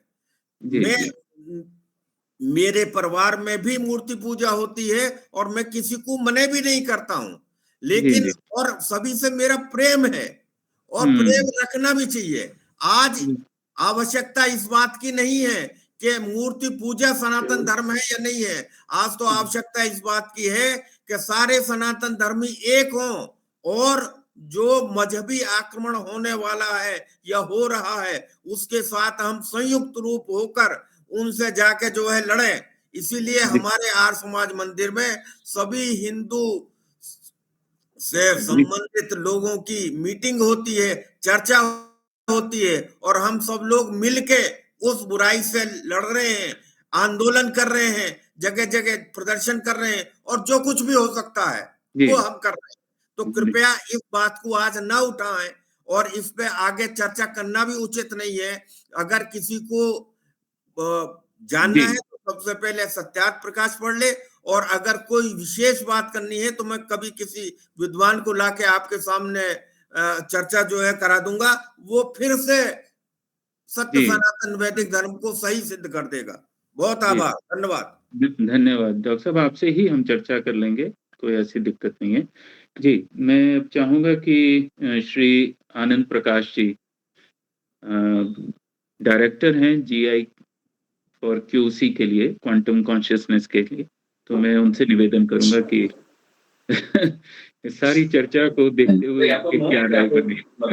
नहीं, नमस्कार आशुतोष जी, धन्यवाद आपका और सभी बुद्धिजनों का। एक बात तो मैं कहना चाहूंगा, जो आपने एक दो बार कह चुकी है और मुझे बहुत अच्छा लगा कि संवाद, जो बात आपने कही कि संवाद की जो प्रक्रिया है जिसमें आप अपने विचार को भी उतनी ही ताकत के साथ रखते हैं जितना दूसरे के विचार को उसकी ताकत के साथ सुनते हैं। और बीच बीच में हमने भी यह महसूस किया कि संवाद जो है वो शायद बिखर रहा था, तो हमारे लेवल पे भी जो संवाद करने की जो शक्ति है, संवाद करने की जो एबिलिटी है, आई थिंक वो हमें पूरे समाज में डेवलप करनी है। वो शायद एक फाउंडेशन बनेगा। जितने भी कुरीतियां या जितनी भी गलत अंडरस्टैंडिंग, रॉन्ग अंडरस्टैंडिंग आ गई हैं, वो संवाद के थ्रू ही उनका समाधान हो सकता है। एक तो ये विचार मैं रखना चाहता हूँ। दूसरा, यहाँ पर जैसे वर्ण और जाति की चर्चा हुई, उस पर मैं कुछ कमेंट नहीं करना चाहता। बस इतना कहना चाहता हूँ कि इस समय आज जो इस गोष्ठी में मौजूद हैं, शायद सब ब्राह्मण हैं मेरी अंडरस्टैंडिंग के हिसाब से। इस समय जो हम कर्म कर रहे हैं वो ज्ञान का काम है, और ज्ञान को प्रसारित करना, ज्ञान पे चर्चा करना मेरी अंडरस्टैंडिंग से ब्राह्मण वर्ण का काम है। तो हम सब इस समय ब्राह्मण लोग हैं, ये मेरी अंडरस्टैंडिंग है इस समय जो हम कर्म कर रहे हैं। तीसरा जो पॉइंट मैं अपना रखना चाहता हूँ वो ये है कि देखिए, जो भी विचार अभी तक रखे गए वो सब अपनी अपनी जगह बिल्कुल सही हैं, चाहे वो आर्य समाज के ऊपर हों, चाहे जाति वर्ण के ऊपर हों, या और जो दूसरे पंथ और मजहबों के ऊपर हों। तो मेन चीज जो समस्या जो रूट कारण है, जो रूट कॉज है, जो मेरी अंडरस्टैंडिंग है, एक तो ये है कि आप देखिए आज का जो समाज, जिसको मॉडर्न समाज कहते हैं, या जो आज दुनिया में एक तरीके से अपने आप को सुपीरियर समाज मानता है, या जो अपने आप को रूलिंग समाज मानता है, जो अपने आप को विकसित समाज मानता है, उन्होंने उनके हिसाब से जो रिलीजन है, जिसको हम पंथ कहते हैं हिंदी में, उनके लिए उसमें डिफरेंशिएशन है ही नहीं। उनके अंडरस्टैंडिंग में भी डिफरेंशिएशन है ही नहीं, क्योंकि उनको पंथ ही बताया गया है, पंथ से ऊपर उनको पता ही नहीं है। वही रिलीजन है, और अगर ट्रांसलेट करेंगे तो वही धर्म है। तो आई थिंक पहली चीज ये है कि हमें इस पर्टिकुलर फैक्ट को पूरी ह्यूमैनिटी में, स्पेशली उन लोगों के साथ साझा करना होगा कि जिसको आप अभी धर्म समझ रहे हैं, वो धर्म के नीचे की एक स्टेज है, या वो धर्म तक जाने की एक सिर्फ रोड है। जैसे हम कहते हैं religion is a means to achieve dharma, तो religion is a means to achieve dharma. Dharma जैसे बहुत वक्ताओं ने एक्सप्लेन किया, वो नेचुरल है, वो ह्यूमन बीइंग का जो best possible way of doing it है, या जो सनातन है क्योंकि वो प्रकृति से संबंधित है। तो जो ग्राउंड पे काम करने की जो जरूरत है, आई थिंक ये नैरेटिव जो है कि भाई रिलीजन इज अल्टीमेट, और फिर हम रिलीजन में कंपैरिजन कहें, यस पंथ religion are a means to achieve dharma, dharma is same for everybody, चाहे वो जैन रिलीजन हो, चाहे वो बौद्ध रिलीजन हो, चाहे वो, बल्कि इस कंटेक्स्ट में मैं समझता हूँ आर्य समाज भी एक रिलीजन की कैटेगरी में आ सकता है, क्योंकि उन्होंने एक पंथ क्रिएट किया, उसके एक प्रचारक हैं, जो हम अभी डेफिनेशन ले रहे हैं पंथ की कि एक प्रचारक हैं। तो वहां पर चूंकि उन्होंने एक दयानंद सरस्वती जी ने वो प्रचार शुरू किया, उनका उद्देश्य भी यही था कि जो कमियां हैं उनको दूर किया जाए, और जो अल्टीमेट ऑब्जेक्टिव है, जो अल्टीमेट धर्म पे पहुंचना है, उसका रास्ता उन्होंने दिया। तो फाइनली मेरे ख्याल से ये क्लैरिटी जो हम सब छोटे से ग्रुप में हैं, और बहुत अच्छी चर्चा हुई, बहुत सारी चीजें मेरे को भी क्लियर हुई जो मुझे नहीं इतनी क्लियर थी, और बड़े ही अच्छे तरीके से एक्सप्लेन किया हमारे पूर्व वक्ताओं ने। जैसा आप भी पहले कह रहे थे कि कुछ की हमें टर्म्स की ग्लॉसरी एक बनानी चाहिए, वो ग्लॉसरी टाइप की चीज जो बन जाए, जिसमें इन चीजों को प्रॉपर तरीके से एक्सप्लेन किया जाए, और फिर हम समाज में ये क्लैरिटी एक्सप्लेन करें, और ये एक्सप्लेन करें कि भाई संवाद बहुत इंपॉर्टेंट। आई थिंक आपकी वो बात मुझे बहुत ही अच्छी लगी कि माई वे और हाईवे का कंसेप्ट हमारा नहीं चलता है। जो हमारे बाकी जो रिलीजन, सो कॉल्ड अभी रिलीजन है, और जो अपने आप को धर्म बोलते हैं, वहां पर प्रॉब्लम क्या है कि माई वे और हाईवे, या तो ऐसे चलना है या बाकी सब गलत है। लेकिन सनातन में ये बात मान के चले गए कि समय और काल के अनुसार कुछ चेंजेस होने आवश्यक हैं, और जब तक कोई चीज चेंज नहीं होती रहती तब तक वो हर समय और काल का रूप भी नहीं हो सकती। तो संवाद का फाउंडेशन हो, जो कमियां आ गई हैं उसको हम एक्सेप्ट करें ओपनली, उसका कोई सोल्यूशन निकालें, प्लस एडामेंट ना हो कि भाई पहले जैसे अब छोटा सा एग्जांपल, पहले हमने कहा कि भाई जो 4 घंटे के बाद जो खाना खाएगा वो तमोगुणी हो गया। सब फ्रिज नहीं रहे होंगे। आज अगर फ्रिज है और बंदा अगर 8 घंटे खाना बाद का खाना है 4 घंटे फ्रिज में रखे, तो उसको तमोगुणी कह करके हम थोड़ा सा मिसअंडरस्टैंडिंग हो सकती है। इस टाइप के एक एग्जाम्पल मैंने दिया कि हमें जो ज्ञान है उसको आज के समय और काल के अनुसार लोगों के सामने प्रस्तुत करें, तो शायद उसकी एक्सेप्टेंस भी ज्यादा होगी और वो सही तरीके से लोग उसका उपयोग कर पाएंगे। जी, धन्यवाद डॉक्टर साहब। बहुत सुलझे हुए तरीके से आपने अपनी बात रखी है। वो अभिनंदन के योग्य है, प्रशंसा के योग्य है। संवाद हाँ। करने की हम लोगों की आदत नहीं है, इसलिए कठिनाई तो बहुत होती है, लेकिन हो जाता है, संवाद हो जाता है। ठीक है, शुरू-शुरू में दिक्कत होती है, लेकिन हम संवाद की ओर ही अग्रसर हैं। तो मैं चाहूँगा कि मैं डॉक्टर इसमें जी, एक छोटा जी सा मैं नरेंद्र जी। जानकारी मैं जोड़ना चाह रहा था कि जैसे आदि जी, शंकराचार्य जी, हमारे 4 मठ है या काशी विद्वत परिषद है, जो जिस जी, पर हमारे समाज का एक जिसको बोलते हैं फेथ है और जो उनकी परिभाषाएँ हैं, वो मान्य है।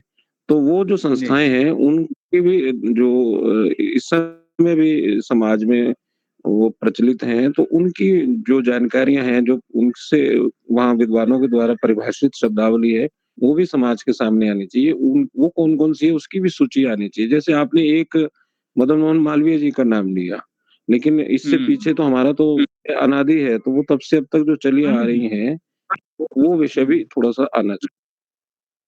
जी, जी, होता यही है कि जो आप जब विस्तार होता है तो उसको समेटना पड़ता है और फिर जब आप समेटते हैं फिर दोबारा विस्तार होता है, तो ये प्रक्रिया चलती रहती है, यही सनातन प्रक्रिया है। तो वो तो मैंने केवल एक अम, दिखाया था कि भी मदन मोहन मालवीय जी ने अपने स्तर पे ये प्रयास किया था।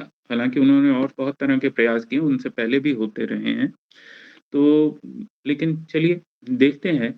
हालाँकि एक बात मुझे ज़रूर थोड़ी-सी लगती है और मैं साथ में चाहूँगा कि डॉक्टर विनय सिंघल अगर कुछ अपनी बात रखना चाहें तो ज़रूर रखें, कि जी सर। सनातन धर्म को हमने साधु सन्यासियों के हाथ दे दिया, ये एक पैराडाइम शिफ्ट जो आया है, ये गलत हो गया है। ये गृहस्थियों का धर्म है, सनातन धर्म गृहस्थी मूल है, गृहस्थ मूल है, सन्यास मूल नहीं है। गृहस्थ पर सन्यास आश्रित है और हम सब ने जो है उनसे हम गाइडेंस ले सकते हैं, लेकिन सब कुछ उनको सौंप दें, ये कहीं अनुचित सा कुछ हो गया है। लेकिन इसको हम भाग 2 में लेंगे, जब दोबारा करेंगे, दोबारा संवाद करेंगे, तो इन विषयों को भी उसमें लेंगे। तो मैं चाहूँगा कि डॉक्टर विनय सिंघल जी तब तक अपनी बात रखें और दोबारा जो है जी सर। डॉक्टर राजेंद्र गुप्ता जी। जी। जी, जी सर, आपने जो बड़ा सभी को नमस्कार, नमन। जो आपने ये कहा कि गृहस्थ के साथ हमारा सनातन धर्म जुड़ा हुआ है, इसका एक गीता में भी श्लोक आया है, जब वो अर्जुन कहते हैं कि कुल क्षये प्रणश्यन्ति कुल धर्म सनातनम्, जी, कि जी। जब तो ये गृहस्थ के साथ ही जुड़ा हुआ था कि वर्ण संकर हो जाएगा तो सनातन चलने वाला कुल धर्म भी नष्ट हो जाएगा। तो एक तो जो कई चीजें अभी सेमिनार सुनते-सुनते इस वेबिनार को बड़ी सुंदर चर्चा चल रही थी, सोचा कि सनातन शब्द जो है वो सोच और समृद्धि से संबंधित है और इसका जो हिंदू धर्म के साथ ऐसा लगता है कि जो जुड़ाव हुआ, वो जब हमारे देश में धर्म परिवर्तन होना शुरू हुआ कैथोलिक मिशनरीज के द्वारा, तो शायद इस सनातन धर्म को हिंदू धर्म से उस व्यवस्था में जोड़ा गया होगा, क्योंकि उससे पहले हम सनातन धर्म है या हिंदू धर्म है, इस हिंदू शब्द की व्याख्या इससे पहले कहीं इतनी ज्यादा दिखती नहीं है। तो सनातनी शब्द का प्रयोग या मतलब हिंदूवादी सोच विचार को उसको सनातन के साथ जोड़ दिया गया, जबकि सनातन शब्द जो जितना मैंने पढ़ा कि वैदिक मानदंडों का पालन करना, कर्म व्यवस्था अपनी एबिलिटी एंड नेचर के अकॉर्डिंगली अपने कार्य करना और समाज में और पर्यावरण का संरक्षण या बड़े वृद्धों की सेवा करना, कुछ ऐसी एक नीतियां थी सनातन धर्म की जो लोग पालन करते थे और ये केवल एक मंच तक सीमित नहीं था। जी। भारत तक सीमित नहीं था, पूरे विश्व में फैला हुआ था। और आज भी हम ये देख नहीं सकते हैं कि केवल भारत तक सनातन धर्म सीमित है। आज भी बहुत सारे इन मानदंडों को पालन करने वाले लोग संपूर्ण विश्व में फैले हुए हैं। तो हम हाँ, जैसे अभी बड़े सुंदर उन्होंने अक्षय चैतन्य जी ने बहुत सुंदर व्याख्याएं दी कि हमें विशालता की ओर चिंतन करना चाहिए। और दूसरी बात है, जो इसमें जो भी दोष उत्पन्न हो रहे हैं, हमें चर्चाओं के द्वारा उन दोषों को दूर करने का प्रयत्न करना चाहिए। अगर हम फिर इसे वर्ण और जाति में बांध करके आपसी तनाव आरंभ करेंगे तो इस तनाव का ही ये परिणाम हुआ कि हम सीमित हुए, और इन तनावों को, कुरीतियों को दूर करके ही हम पुनः विशालता की ओर आ सकते हैं। तो ये एक विचार था, क्योंकि सनातन धर्म कब बन गया और धर्म क्षेत्र में कौन से धर्म का प्रयोग हुआ है, ये बहुत सारी बातें अभी दिमाग में निकलती हैं कि वो धर्म क्षेत्र कौन सा था और ये सनातन धर्म कौन सा है। तो इस तरह की चर्चाएं जो मतलब अपने अपने को सुपीरियर दिखाने की बजाय सनातन, वास्तव में सनातन होना बहुत जरूरी है और समाज सनातन होना जरूरी है। ऐसा थोड़ा सा मन रखने का था विचार। जी, नहीं बहुत सुंदर है, बहुत सुंदर बात है। और ये जो आपने बात कही ना कि धर्म क्षेत्र कुरुक्षेत्र वाला मैं उसकी व्याख्या ऐसे करता हूँ कि क्षेत्रे धर्म कुरु धर्म क्षेत्रे कुरुक्षेत्रे 2 बार आ गया ना, तो इसका मतलब है कि क्षेत्रे धर्म कुरु। तो वो ज्यादा आसान हो जाएगा, नहीं तो वो तालमेल बिठाने में दिक्कत आएगी। खैर एनीवे जी, डॉक्टर राजेंद्र जी और उसके बाद दोबारा से डॉक्टर वासुदेव जी, और फिर हम किसी के कोई अंतिम प्रश्न या कोई उत्तर होंगे और जाति पे भी हम बात एक बार कर लेंगे। जी, राजेंद्र जी या वासुदेव जी हाथ खड़े क्यों हैं? जी जी, अच्छा, रविंद्र जी बोल रहे हैं। अच्छा, नमस्कार।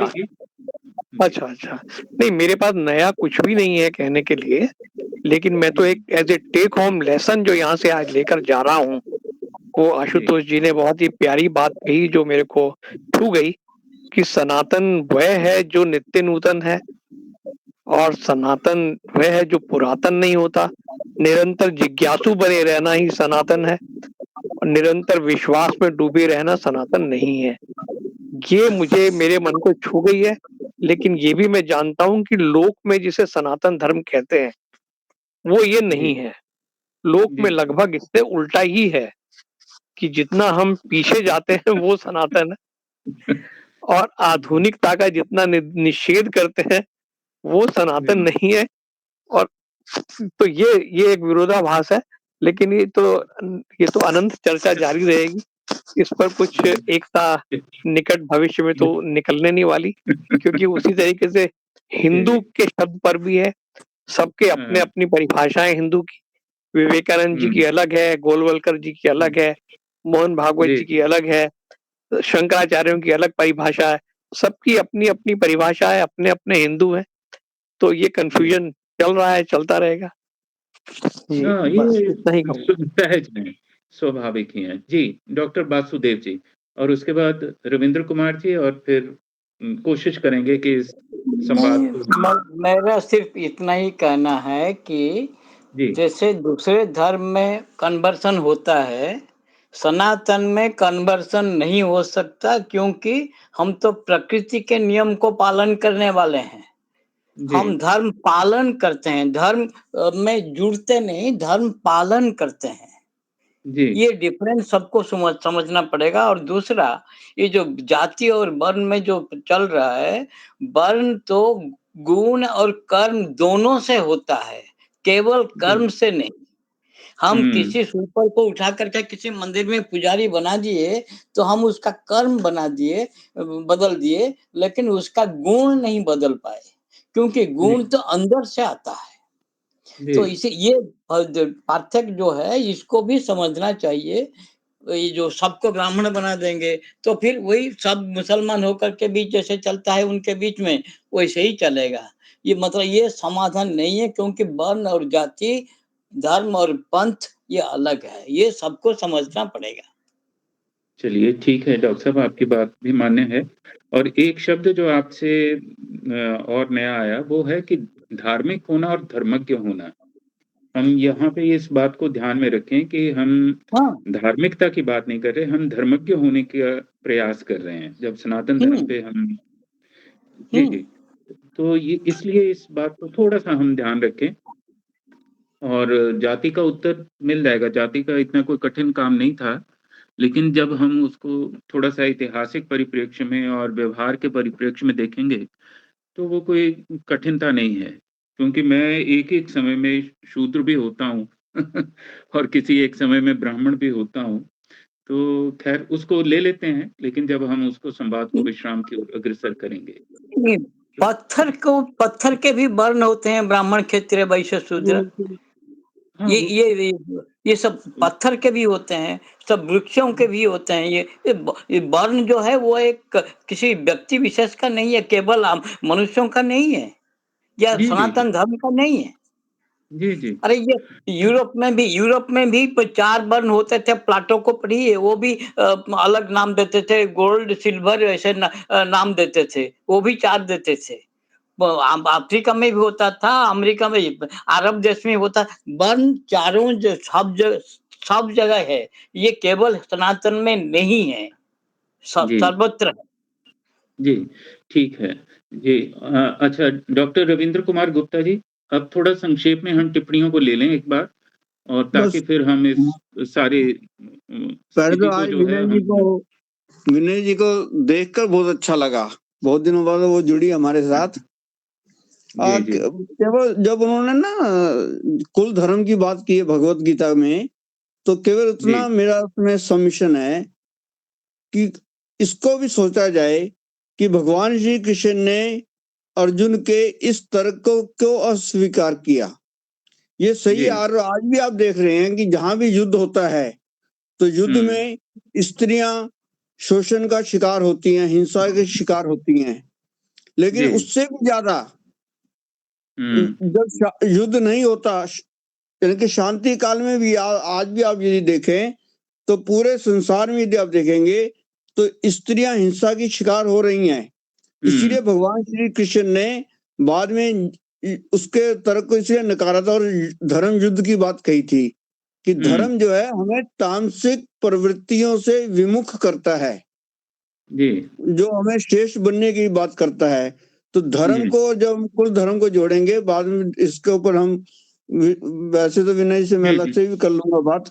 तो मेरा केवल ठीक इतना है। कहना है कि वो जो तर्क था वो मुख्य रूप से स्त्रियों की सुरक्षा को लेकर था। ठीक है। उसके संदर्भ में ही हमें इस श्लोक को देखना चाहिए। जी, ठीक है। जी प्रियंका जी। इधर से क्षमा करना सर, मैं आपकी बात पे कटाक्ष कर रही हूँ। जी, आप जी। मेरे गुरु हैं। सर आपने संतों की बात कही है, हमें तो शुरू से ही गुरुकुल में पहुंचाया जाता है। सनातन धर्म कहता है कि व्यक्ति को ज्ञान गुरु से प्राप्त होता है। ठीक है। इसमें तो कोई संदेह नहीं है। लेकिन सन्यासी ही गुरु हो ये नहीं है। शायद आप वो इस तरह दूसरा नहीं, विषय नहीं, मैं नहीं। ये रखना चाहूंगी, धर्म को सर हम नियम कह सकते हैं। अगर हम नियमों का पालन करेंगे तो हमारा जीवन की रक्षा होगी, क्योंकि कहते हैं धर्मो रक्षति रक्षिता। ठीक है, लेकिन नियम उसका एक पक्ष है, सिर्फ नियम ही नहीं है, नहीं तो नियम तो जड़ बना देंगे हमें। ये सावधानी रखने की अपेक्षा है। जी, और किसी की कोई प्रश्न है, कोई टिप्पणी है, कोई अपनी बात रखना चाहता है? हाँ, एक स्पष्टीकरण मैं जी। थोड़ा-सा रखना चाहता था, जैसा मैं समझता हूँ। अभी बात आ रही थी कि हिंदू शब्द को अलग-अलग तरह से लोग समझते हैं, जिसमें भागवत जी का भी नाम लिया गया और लोगों का नाम लिया गया। तो मुझे लगता है कि जहाँ तक संघ का प्रश्न है, संघ नेतृत्व ने सावरकर की जो परिभाषा है, जिसमें सिंधु से सागर पर्यंत जो ये भारत दिए। भूमि है, उसमें रहने वाले लोग जो इसको पितृभू, पुण्यभू मानते हैं, वो सभी हिंदू हैं। ऐसा जी। करके जो सावरकर ने परिभाषा दी थी, उसको संघ ने स्वीकार किया है और यही कारण था कि भागवत जी ने एक नहीं अनेकों बार ये बात कही है। हालाँकि उस बात के लिए उनकी आलोचना भी बहुत हुई है कि सबका डीएनए एक है। क्योंकि भारत में रहने वाले अन्य जो रिलिजन मत पंथ को मजहब को मानने वाले लोग हैं, वो मूलतः हिंदू ही हैं। यहीं जी। से वो परिवर्तित हुए हैं। इसीलिए हाँ, वो अपने आप को हिंदू नहीं मानते और वो मक्का की ओर देखें, मदीना की ओर देखें, वेटिकन की ओर देखें, तो वहाँ पर आकर के बिल्कुल स्पष्ट हो जाता है सावरकर का भाव कि यदि वो उस तरफ देखते हैं, तो वो देखते रहें, किंतु मूल उनका वही है। वही। बस यही एक बात मैंने कही। चलिए, बहुत अच्छी बात है। ये और किसी की कोई टिप्पणी, कोई बात कहना चाहता हो? डॉक्टर मोहन जी, मोहन मंटो जी, राकेश शाह जी या अभि गर्ग जी, नागेंद्र दत्त व्यास जी, कोई अपनी बात रखना चाहता हो? नहीं तो फिर हम आज की चर्चा को विश्राम देंगे। आश्चर्य केवल एक संक्षिप्त, अभी जो पूर्व वक्ता ने कहा बिल्कुल सही कहा था, और इसके लिए डॉक्टर अंबेडकर का लेटर पढ़िए कि why I have not accepted और कन्वर्टेड टू इस्लाम। इस्लाम, जी। वो यही बिल्कुल, था, बिल्कुल। क्योंकि भारतीय हैं, बाकी जितने भी है ना जी, चाहे वो आर्य समाज है, चाहे बौद्ध धर्म है, जैन धर्म है, सिखिज्म है, ये सब भारतीय हैं, हिंदू हैं। और जी, इसीलिए जी। डॉक्टर अम्बेडकर, जो मेरे पूर्व वक्ता ने कहा, उन्होंने बिल्कुल सही कहा था कि जब हम अपने देश की ज्योग्राफी, कोई पूरी संस्कृति को छोड़कर दूसरी ओर देखेंगे, तब समस्या उत्पन्न होती है। इसलिए जी, डॉक्टर अम्बेडकर बिल्कुल। को पढ़ा जाए। जी, बिल्कुल, बिल्कुल। जी, डॉक्टर मोहन जी। नमस्कार सबको। नमस्कार। मेरे लिए सब्जेक्ट जैसे बाकी सब्जेक्ट आपके हमेशा होते हैं, ये मतलब ये आई ओपनर्स है, और any and every topic that you take Ashutosh ji. तो थैंक यू सर। तो एक चीज आई मे बी रॉन्ग, ये सनातन वर्ड जो है ना, ये पिछले 25-30 साल में ज्यादा प्रचलित हुआ है। इसके पहले खाली हिंदू ही चलता था। मेरे लिए भी ये शब्द पिछले 30-40 साल के अंदर ही, मतलब ये मैं कहूंगा जब से बीजेपी का राज आया तब तक ये वर्ड भी ज्यादा चर्चा में आ गया। तो वो एक है। एंड सो सनातन के बारे में हम लोग, आम आदमी के लिए वो सनातन वर्ड कुछ मायने नहीं रखता है, talking general man on the street. लेकिन अभी जब ऐसे चर्चाएं होती, तो then we get little more insight into what we really, जैसे how this word Sanatan and what it denotes. अच्छा, एंड सिल्वर लाइनिंग मैंने एक देखा है कि काफी बम्बई में मैंने 2-3 सोसाइटीज में देखा है कि ये आरएसएस लोगों ने ये हाउ टू अपने जो धर्म है, जो अबाउट सनातन, हाउ उसका प्रचार कैसा, और उन्होंने बच्चों के लिए कुछ प्रोग्राम बनाया, उसका बाल कुंभ ऐसा कुछ नाम दिया उन्होंने। I was surprise, last Sunday हमारे सोसाइटी जहां मैं रहता हूँ, 300 लोग रहते हैं सोसाइटी में, वहां पर भी एक संडे का इनका प्रोग्राम होता है 10 से 11 बजे तक। वो बच्चों को जमा करके उनका कुछ, मैं पहली बार मैंने उनको देखा, उनका प्रोग्राम एंड हो रहा था, तो ऐसे क्या हो रहा था, बोला हमारा ये आरएसएस लोगों का ये कुछ बच्चों के लिए एवरी संडे भी है। So I was so happy, because मैंने सुना था बगल वाली सोसाइटी में चल रहा है, आज हमारी सोसाइटी में है, मतलब इसका प्रचार हो रहा है। For that we have to give credit to RSS. And I have told them by next Sunday, whenever it is on 26th, I think the next Sunday, तो I will be joining that group and उनको थोड़ा योग सिखाते हैं, थोड़ा अपने धर्म के बारे में, अपने इतिहास कुछ बताते हैं। And this is the need, जो ग्राउंड लेवल पे अगर ये होगा, तो मैं समझता हूँ we will be more homogeneous than what we are today। ये मेरा अपना मानना है। जी, बहुत सही बात है, बहुत अच्छी बात है जी। किसी और का कोई है तो मैं फिर अंतिम बात जो लेना मैं छोटा सा करेक्शन। जी अखिलेश जी, मैं ये निवेदन करना चाह रहा हूं और सभी लोगों को अवगत भी करा देना चाह रहा हूं कि जो सत्य सनातन वैदिक धर्म है, उसके प्रचार का मंच मात्र है आर्य समाज। जी वो कोई पंथ नहीं, कोई संप्रदाय नहीं है। और महर्षि दयानंद ने आर्य समाज की स्थापना नहीं करी। आर्य समाज की स्थापना तो वेदों ने कर दी। आर्य शब्द के बारे में विस्तार से बता के, आर्य समाज का मतलब है उन श्रेष्ठ लोगों का समाज जिनके गुण कर्म स्वभाव श्रेष्ठ हों। बात दूसरी है कि कुछ अलग भी हो सकते हैं। तो ये जो बार बार कहा जा रहा है कि आर्य समाज एक पंथ है, संप्रदाय है, ये अज्ञानता है। और मैं उनको ये करेक्ट करना चाहता हूं कि जो सत्य सनातन वैदिक धर्म है, उसके ही प्रचार का मंच है। इसीलिए जितने भी वैदिक विद्वान हुए हैं उन्होंने सर्वाधिक भाष्य लिखे हैं शास्त्रों पे और उनको प्रचारित किया। धन्यवाद जी। चलिए ठीक बात है। चलिए एक अंतिम बात, क्योंकि डॉक्टर देवदत्त जी जुड़े हुए हैं आप? जी, देवदत्त जी का लगभग हमेशा एक प्रश्न रहता है और वो रहता है जाति को लेकर के। और मुझे लगता है कि इस बात को शायद वो जानते होंगे कि जाति ना तो वो कास्ट है और जाति ना तो वो वर्ण है, और जाति की अपनी परिभाषा को भी अगर वो देखें, जानते समझते होंगे, तो शायद उनके प्रश्नों को थोड़ा-सा विस्तार मिलेगा। मैं सारे उत्तर नहीं कोई देने जा रहा अभी, क्योंकि जाति के ऊपर हम पूरा एक वेबिनार रखेंगे, निश्चित रूप से उनके प्रश्नों पर, जिस तरह से वो कह रहे हैं कि ब्राह्मण बना दो, ये कर दो, वो कर दो, उन सब विषयों पे हम विचार करेंगे।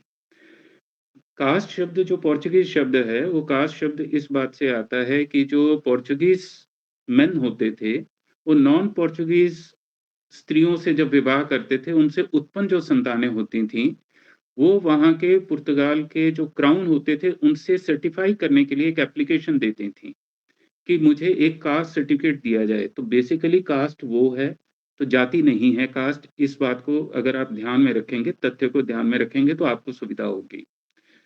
क्योंकि हम सबके मन में कास्ट और जाति का ऐसा घोलमाल सा बना दिया गया है, तो इस पहले तथ्य को हम थोड़ा-सा अलग कर लें। दूसरा जो पक्ष है जाति का, जाति एक ऐसा सामान्य शब्द है जो इसको आप मनुष्य के लिए, पशु के लिए, वृक्षों के लिए, सबके लिए जाति शब्द प्रयोग करते हैं, और उस जाति शब्द की परिभाषा है सामान्य प्रसवात्मिका जाति, कि जो सामान्य रूप से सब उत्पन्न होते हैं, तो वो जाति है। अब इसमें हम इस विषय पे आते हैं जो देवदत्त जी जिसको बैठे हुए हैं, और मेरा उनसे निवेदन रहेगा कि इस गांठ को थोड़ा-सा खोल दें। कोई ऐसा ये मसला नहीं है कि जिसको हम सुलझा नहीं सकते या जिसके उत्तर नहीं है, या व्यक्ति के विकृत व्यवहार को अगर आप मान करके ये समझ लें कि भई सारे समाज में ये जाति व्यवस्था दोषपूर्ण है, ऐसा नहीं होता। घर में भी आप जाति की तरह व्यवहार करते हैं। एक पिता की जाति होती है, एक स्त्री की माता की भी जाति ही है। सारी दुनिया भर की माताओं को इकट्ठा कर देंगे तो वो जाति बन जाएगी। तो इसलिए थोड़ा-सा इस विषय को समझने की अपेक्षा है। अब ये जो जाति शब्द जिस अर्थ में आप ला रहे हैं, वर्ण को जाति में बदल रहे हैं, और जिसके लिए मनुस्मृति को अर्थहीन रूप से दोषी ठहराया जाता है, उसको पढ़ लेना ज़्यादा उचित होगा। और ये जो बातें आपने कही कि भई जाति व्यवस्था की, ये धीरे-धीरे विकसित होती गई जब हम पराजयों में चले गए। उससे पहले वही क्षत्रिय, वही दूसरे लोग जो सैनिक के रूप में लड़ने भी जाते थे और काम भी करते थे, और आपको ऐसे पचासों उदाहरण मिल जाएँगे जहाँ पे शूद्र कर्म करने वाला ब्राह्मणत्व में गया। लेकिन ये निर्भर करता है कि आप उस ब्राह्मणत्व के लिए तैयार हैं। केवल जो नामना ब्राह्मण, कॉन्स्टिट्यूशनली जो ब्राह्मण हैं, अगर वो अपने नाम रख कर के और कर्म कर रहे हैं, दूषित कर्म कर रहे हैं, तो वो ब्राह्मणत्व मेरा अभिप्राय नहीं है। हाँ, ब्राह्मणत्व वो अभिप्राय हो सकता है जो मेगास्थनीज की 7 कैटेगरीज़ हैं, तो 7वीं कैटेगरी में सबसे लो कैटेगरी में ब्राह्मण आता है। तो उसको भी हमें इन तथ्यों को ध्यान में रखना चाहिए। हमें वास्को डी गामा की डायरी भी देख लेनी चाहिए, जहाँ पे ब्राह्मण होना क्या होता था और शूद्र होना क्या होता है, वो भी वहाँ पे हमें देख लेना चाहिए। तो लेटर पीरियड में अंग्रेज ने आके जिस तरह से हमारे दिमागों में भर दिया, और जैसा मैंने बताया ये ऐतिहासिक तथ्य हैं कि मंदिर जाने पे टैक्स लगता था, तीर्थ यात्रा जाने पे टैक्स लगता था, और ये मैं कोई हवा में बात नहीं कर रहा, इसके ऐतिहासिक प्रमाण हैं, आप ढूँढेंगे मिल जाएँगे।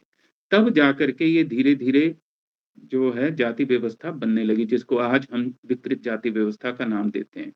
और उससे पहले प्रमाण मेरे पास नहीं है, लेकिन मैंने अपने बड़ों से सुना, औरों से, प्रमाणिक पुरुषों से ज़रूर सुना कि मुस्लिम टाइम में जाति व्यवस्था तब बनने लगी, जब जिन राजपूतों को पराजित कर दिया गया मुसलमानों के द्वारा, उनको अपमानित, तिरस्कृत करने के लिए जब उनको अपने घरों में वो निम्न कोटि का कार्य देने लगे, तब जाकर के वो जाति व्यवस्था का रूप आने लगे कि बाकी लोग उनको स्वीकार नहीं कर पाए और उनको हेय मान लिया गया। लेकिन अब मैं एक काउंटर सवाल आपसे करता हूँ कि आप शूद्र शब्द का प्रयोग क्यों नहीं करते? आप कास्ट करते हैं, शेड्यूल कास्ट शब्द प्रयोग करते हैं। आप कॉन्स्टिट्यूशन में मुझे ये बताएँ कि अगर आप 4 वर्ण मानते हैं, तो आप शूद्र शब्द का प्रयोग करते हैं ना कॉन्स्टिट्यूशन में, कि भई शूद्रों के साथ दुर्व्यवहार हो रहा है, उसको सही करने के लिए आप आरक्षण दे रहे हैं। आपने शब्द ही शेड्यूल कास्ट को एक संज्ञा बना दिया, जबकि कुछ कास्ट को उन्होंने शेड्यूल किया था, उसकी सूची बनाई गई थी, ना कि शेड्यूल कास्ट एक संज्ञा है। तो इन चीज़ों को हम धीरे-धीरे एक्सप्लोर करें और ये जो एक बड़ी देर से भारतीयों की मानसिकता में एक गुत्थी बनी हुई है, कॉम्प्लेक्स बना हुआ है जाति का, इसका निस्तार करें और इसका स्पष्ट करके हम समाज को स्वस्थ बनाएँ। सभी उतने ही मान्य हैं। मुझे नहीं पता कि डॉक्टर अंबेडकर बहुत इंटेलिजेंट हैं, मैं उनका आदर करता हूँ, लेकिन उन्होंने ना मुझे लगता है शायद संस्कृत नहीं पढ़ी थी, मनुस्मृति भी नहीं पढ़ी उन्होंने। क्योंकि जब पहले वाक्य में वो कहते हैं कि सारे ब्रह्मा से उत्पन्न हुए, ब्राह्मण, क्षत्रिय, वैश्य, शूद्र, तो कोई ब्राह्मण शूद्र से कैसे तिरस्कृत व्यवहार कर सकता है? हम वहाँ पर तो हम ये दावा कर देते हैं कि नहीं, ये तो आवश्यक रूप से जो है वो ऐसा ही ग्रंथ लिखा गया होगा, उसमें किसी तरह के जो क्षेपक हैं, जो बाहर बाद में बातें जोड़ दी गई होंगी, उसके लिए हम तैयार नहीं होते। भई अगर उसमें कोई दूषित बातें लिखी गई हैं, उनको निकाल दो, क्या दिक्कत है? और मनुस्मृति को कौन-सा दक्षिण भारतीय स्वीकार करता है? और कौन व्यक्ति जो है मनुस्मृति के अनुसार जीता है? तो इसलिए हम थोड़ा-सा अपने मन को भी खोलें, बाकी लोगों को भी मन खोलने की ज़रूरत है और संवाद करने की शैली को, कला को हम सीखें। तो ये कोई इतनी बड़ी बात नहीं है कि जाति व्यवस्था को हम डिकोड कर लें और उसको सुविधा कर लें। जी, डॉक्टर देवदत्त जी, आप मेरी बात के बारे में जो कहना चाहें, आप स्वतंत्र हैं। डॉक्टर देवदत्त जी। और इसके बाद फिर हम आज की चर्चा को विश्राम देंगे ताकि हम फिर आगे की बात कर सकें। जी, डॉक्टर देवदत्त जी। सर, आप मेरी बात सुन पा रहे हैं? जी। हेलो, हाँ जी सर। हाँ, जी, जी, जी। नहीं, मेरा प्रश्न व्यवहारिक है। मैं किसी उस शास्त्र को, किसी को भी कोई कुछ भी गड़बड़ कहीं भी नहीं है। सिर्फ वो है कि हमारे को नॉलेज है, पर हम उसको जो व्यवहार में, समाज में जो व्याप्त है, गाँव में तो बहुत ज़्यादा है। मैं अब इससे ज़्यादा क्या बताना कि खुद ये जब देख रहा हूँ तो मेरे को सच्चाई पता चली। कहीं भी क्वेश्चन नहीं है, कहीं भी वैसा नहीं है। सत्यार्थ प्रकाश में हालाँकि एक लाइन में ये लिखा है कि मनुस्मृति में एक आधे श्लोक को छोड़ के बाकी सब ठीक है। ये मैंने खुद लाइन पढ़ी है। तो प्रॉब्लम कहीं भी नहीं है, पर व्यवहारिक प्रॉब्लम है। यदि मेरे को आज 4 सालों में कम से कम ये मेरा छठे एनजीओ में जाना है, मतलब इंटरेक्शन है, तो मेरे को अभी तक कहीं समाधान नहीं मिला। यदि सारी अच्छी दवाइयां बिल्कुल पैक होके पड़ी रहे, मान्यता प्राप्त हो, अच्छी तरह ऑथेंटिक हो, और लोग मरते रहे बीमारी से, तो उसका क्या है मतलब? मेरा क्वेश्चन बहुत ही व्यवहारिक है। धन्यवाद। मैं तो बिल्कुल व्यवहारिक बात ही कर रहा हूँ कि अगर मैं ब्राह्मण होते हुए किसी शूद्र के साथ अनुचित व्यवहार करता हूँ, तो मैं ब्राह्मणत्व से पतित हो जाता हूँ तत्क्षण, और उसका मुझे प्रायश्चित करना होगा। लेकिन ये बात समझानी पड़ेगी। लोग अपने-अपने अहंकार को जीते हैं, उस अहंकार के आधार पर अगर आप व्यवहार कर रहे हैं तो बहुत कठिन है। और इस पे हम चर्चा कर लेंगे और विस्तार पूर्वक कर लेंगे और व्यवहार के ऊपर मेरा मानना है कि थोड़ा एक दिन ना हम कहीं पे प्रोग्राम रखें, मतलब कहीं किसी बस्ती, दलित बस्ती में ऐसा प्रोग्राम रखें और उसमें बड़े लोगों को बुलाएं, ताकि लोगों को लगे कि नहीं, ऐसा भी हो सकता है। व्यवहार में नहीं आएंगे तो फिर वही बात हो जाएगी। और कुंभ में तो मैं जा ही रहा हूँ। मेरे उम्मीद है कि कोई ना कोई एक सन्यासी तो ऐसा संवेदनशील आएगा जो मेरे गाँव में मेरे साथ तक आ जाए, और मैं सब कुछ करने के लिए तैयार भी हूँ। बहुत बहुत धन्यवाद।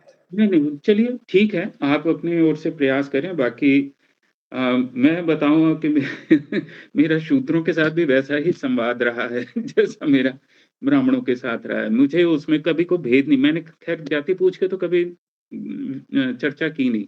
बहुत बेहतरीन लोग मुझे मिले जो जिनको पूरी रामचरितमानस कंठस्थ है।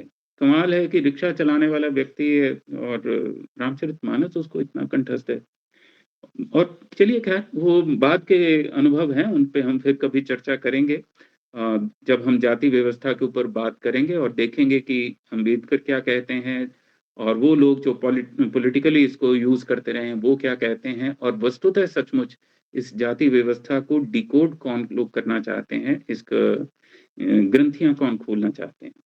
तो मुझे लगता है कि आज की इस चर्चा को हम यहीं विश्राम देते हैं। हमने प्रयास किया कि हम एक संवाद की प्रक्रिया से निकलें और संवाद कर पाएँ। कठिनाइयाँ हैं उसमें, आई भी हैं, लेकिन फिर भी ये सनातन प्रक्रिया है कि संवाद जो है उसको हम चला रखें। अपनी आशा का साथ ना छोड़ें और क्योंकि बुद्ध के शब्दों में यही कहा गया है, एस धम्मो सनातनो, कि बुद्ध भी उसी सनातन धर्म की बात करते हैं। तो इसी उम्मीद के साथ कि हम पुनः दोबारा इसके भाग 2 पर हम चर्चा करेंगे और निश्चित रूप से जाति के ऊपर भी बात करेंगे। उसमें कोई संकोच नहीं है, जो गलत है वो गलत है और जो हमें ठीक करना चाहिए, जो युगानुकूल है, क्योंकि खुद मनु कह रहे हैं कि युगानुकूल धर्म जो हैं वो परिवर्तन होते रहते हैं और उनमें परिवर्तन लाना भी चाहिए। तो हम निश्चित रूप से उन युगानुकूल धर्म के ऊपर भी बात करेंगे सनातन की दृष्टि से। तो आप सबका बहुत-बहुत आभार, बहुत-बहुत धन्यवाद। आप लोगों ने समय दिया, विचार किया और इस संवाद को अग्रसर करने में सहायता की। बहुत-बहुत धन्यवाद, आप सबका आभार।